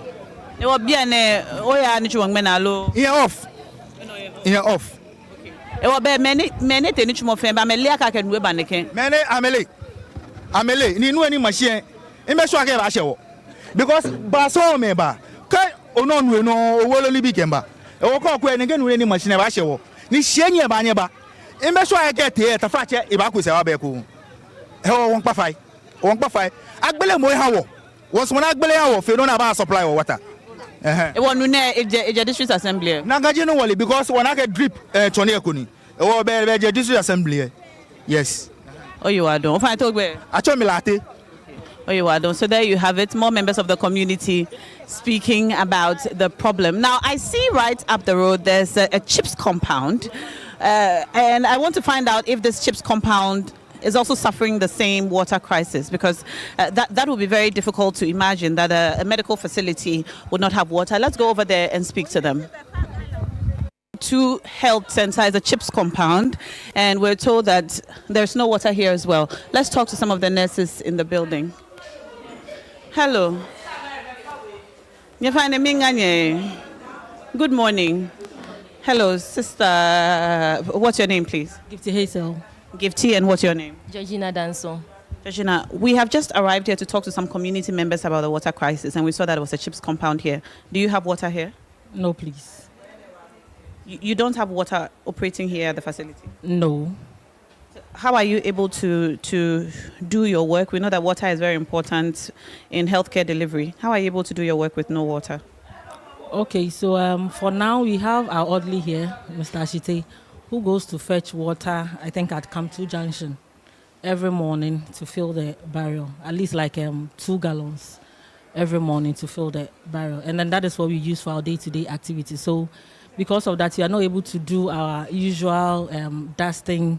Then when it comes to washing of the hands, sometimes we buy sachet water to wash our hands because we don't have enough water to go ahead with. You buy sachet water to wash your hands? Yes. And for patients who need to go to the bathroom, I mean, for healthcare delivery, you would need water. Do they all rely on the water that comes from the water that the orderly goes to fetch in the barrel? So sometimes when I'm coming from the house, I bring water. So that's the water sometimes they use to wash their hands and then go to the bathroom when they need to go to the bathroom. How long has this been going on for? For like 2 months now. For 2 months, almost 2 months. We don't have water. So we have to bring water from the house. And with the nurses too, when we have to go to the washroom and then there's no water, sometimes you just have to hold it before, when you get home, then you do it. And this has been going on for 2 months. Yes. Have you been told anything about a possible solution to this problem? Not really. No, they've not told us anything. So we are just waiting. And this orderly who goes to fetch the water, is it part of his responsibilities? Do you have to pay him extra to do this? And who pays for the water that he fetches? So sometimes we give him money to fetch the water. As in your pocket money as a nurse? Pocket money as a nurse. It's not his responsibility, but since there is water crisis, we've added to it. And does he always get water from this location? No, he doesn't. Sometimes he has to go as far back as Kamtu Junction to get the water. And he carries it on his head and brings it here? Yes. It's not a tanker? No, it's not a tanker. He carries it on his head. How many times does he have to go in a day? 3-4 times. Is he around? He's queuing for water at the drip machine. And is he giving priority because he's bringing it to the hospital? No. They don't give him priority. He has to queue like all the other people. So he basically has to stay in the queue and wrestle just like everyone else? Yes. Even though he's bringing it to a medical facility? Yes, he has to queue. They don't care. He has to queue. Have you had to turn people away because you can't give them the treatment they need because of the water crisis? No. We don't. Right. If we don't have water, still we attend to you. Thank you so much for for speaking to us. So there you have it. I'm at the CHIPS compound here in Camp 2, and they're just telling us that in order for them to get water, they have to send their orderly to go and queue with the rest of the community members to get water to bring to the facility. I see the assemblyman for the area has also arrived. Let's just talk to them. Good morning. Thank you for joining us. Good morning. You are Honorable Farouk, am I right? Yes, I'm Honorable Farouk. Okay, the assemblyman for this area. Yes. We just arrived and saw the drip machine outside dispensing water. We've spoken to the nurses here at the CHIPS compound. They also don't have water. Exactly what can you say to the members of your community about this problem? Okay, first of all, I'll give you a big thanks to TV3 and your listeners. What I will say about it is that for some time now, the whole electoral area has not get water. And it has become a very big problem and a big challenge. What I will say is, even when you're having money to even buy tankers, you don't even get the water. And then the prices of the tankers too are very, very high.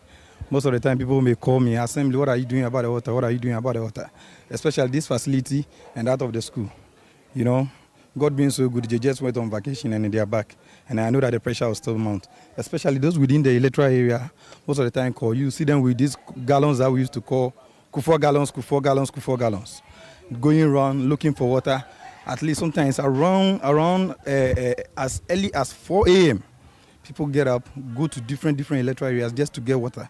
I'm begging and I'm pleading on the government to do something for us. At least you try and come to our aid. To let the water flow. I see this drip machine here. Is it from the assembly or who is dispensing this water now? Oh, okay. The drip machine is from the assembly. As you know, this drip machine has been very helpful for the community. No, actually, Suchuno, other electoral areas. The drip machines will go as far as to different electoral areas, different constituencies, just to go and get water for the people of Lejukuku. So I'll just give a big thanks to the MC, Honorable Israel Ajete Uchema, and that of the MP, Honorable Benjamin Ayukunate. And that of the MP, Honorable Benjamin Ayukunate, for their good work that they are doing for this constituency. So this machine that's dispensing the water is from the assembly. So does the assembly run the drips operations? Yes, it is the assembly who is taking cost of everything. And where does the drip machine get the water from? Going to sometimes we used to go to different electoral area when the drip coordinator says that maybe there's water flowing maybe around Nungwa. You may contact the assembly or talk to the MCE or talk to the MP, and then maybe the MP may fuel it, or the assembly will also sometimes take a cost of it, and then they move as far as Nungwa and other areas, sometimes cantonment and other areas, just to go and get water for the community. What is Ghana Water saying about this? Because this machine surely cannot dispense enough water to serve the entire community. And it's one of the concerns that the community members have raised, that this machine, well, you're doing the little you can to help them, but it is not a solution to the problem. What has the Ghana Water Company told you? Oh, okay. I made my own research. I went to the Ghana Water Company, the district office within Lejukuku. But what they told us that it is a problem from the Nungwa desalination water. That there is a problem there. They're having problem with the machines and other kind of stuff. That's why we are not getting good flow of water. As normally, most of the time, the water used to flow within a week. We used to flow at least once a week.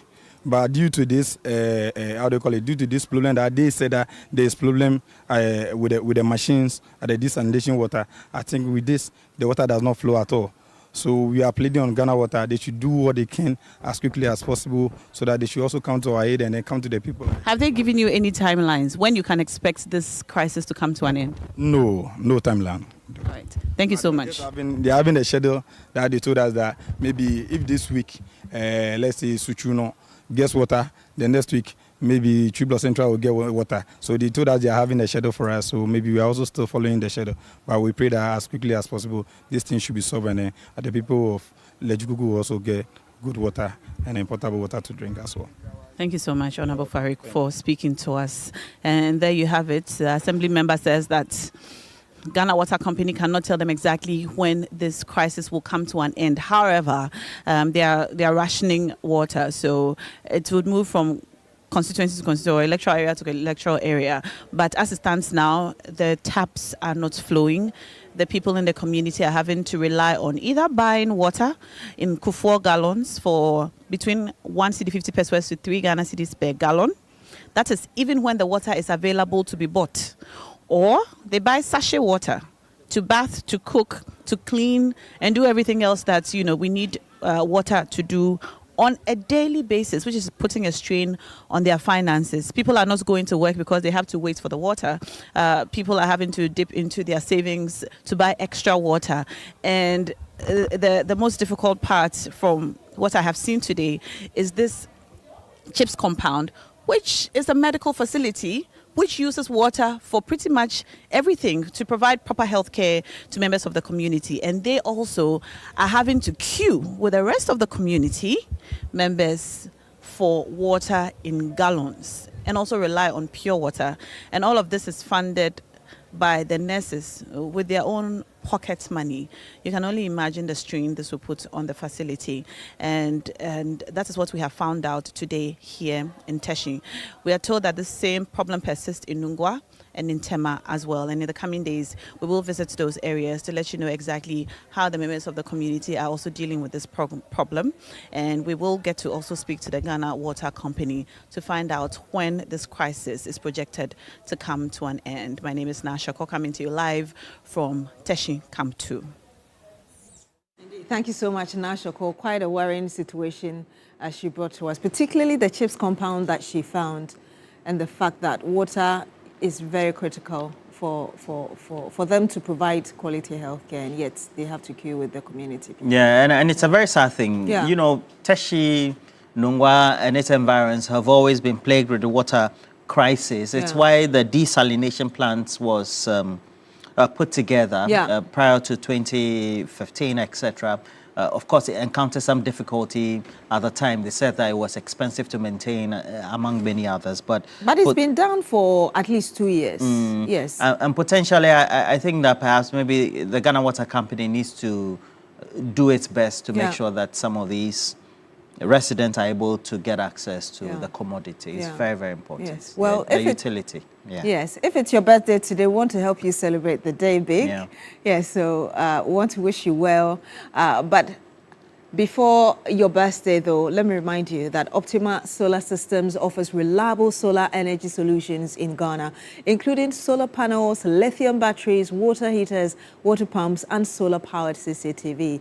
They provide installation, ongoing maintenance, repairs, and even comprehensive solar insurance against theft, fire, flood, and more. Flexible payment plans are available. The services suit homes, farms, and businesses, helping customers cut electricity bills, gain energy independence, and of course, support the environment as well. Contact or call them now on 030-2824-9900, 0505023472. Let me bring you the numbers again. 030-824-9900 or 050-502-3472. You can check out the website on www.optimasolarsystems.com, social media, Instagram, Facebook at Optima Solar GH. And are you looking for a university that will prepare your child for the future? Then Academic City University is the best choice for you. At Academic City, we do not just teach, we nurture creators, innovators, and leaders who shape tomorrow's world. Remember that we offer undergraduate programs in engineering, computational sciences, business and communication art, and our BSc in artificial intelligence and robotics engineering are the first and only one of its kind in sub-Saharan Africa. With world-class facilities and industry experience, facility and faculty, students do not just learn the latest technology, they actually create it. And for working professionals and young graduates, we have got you covered as well with our MSc programs in cybersecurity and data science analytics, as well as our professional certificate programs. Yes, at Academic City, our programs are practical, relevant, and future-focused. You can call us now on 026-269-3870 or visit acity.edu.gh for more information. Admissions are now open. Academic City, make your mark. Now, don't forget that we'll still help you celebrate your birthday today. Now, if you've got a gifted child at home, this is your moment. Yes, Talented Kids Season 17 auditions are officially open. In Kumasi, we meet at Micklin Hotel. That's on the 18th of January 2026 from 8 a.m. sharp. And for Accra, right here, our families in Accra, you come to TV3 premises here on the 20th of January 2026, also from 8 a.m. Talented Kids Season 17, where talent finds stage. So let's help you celebrate your birthday now. If it's your birthday today, from all of us, from our hearts, happy birthday to you, Nana Araba Kukua. At the Ministry of Youth and Sports. God bless you. It's from your friends and family, including myself. So wishing all the best, Nanaraba Kukua, the Ministry of Youth and Sports. Ohima Efiakobi, God bless you from your family and loved ones. Is that, what's the name? Kakum, yes. Stephanie Amatete of Ariase Equiapim, enjoy your new age from your wife and all your children. Happy birthday to you, sir. Mrs. Yaya Amotin, God bless you so much. Thanks for being a blessing. Have an amazing new year ahead. Lily, I'm grateful for your friendship and all our memories. Wishing you the happiest day from Laurentia.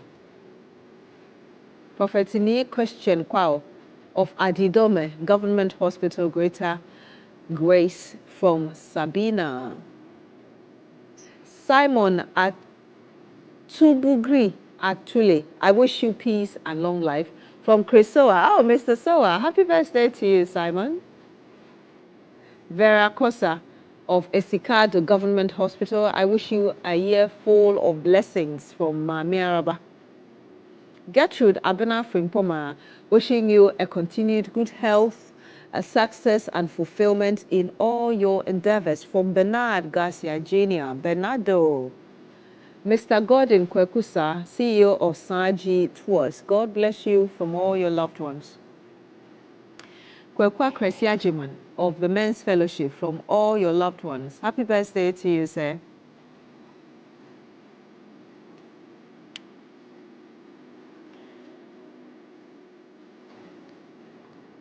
And happy birthday from all of us to you and from your loved ones as well. Yes. Well, remember that the journey ends on Sunday, 25th January. That's just a few days away. 2026 at Mentor crowns the next star. 6 finalists, 1 winner, 1 historic night ticket. Also, Andy Kwams, Achedie, Kweku Shai, Ivy Hollies, and DNA go head-to-head in a battle of vocal dexterity, electrifying performances, and dazzling dance steps in the Mentor finale. Who walks away with the ultimate prize? We'll find out live at the National Theatre this Sunday on 25th of January 2026 at 8 p.m. sharp. Tickets are selling now at 50 Ghana cedis.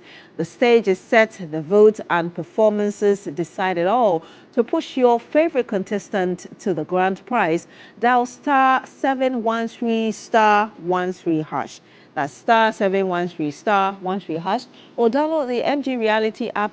Vote now and keep their dream alive. Be there live at the National Theatre and cheer your contestant to victory. It will be an exciting experience, and we will all see you there, 25th of January 2026.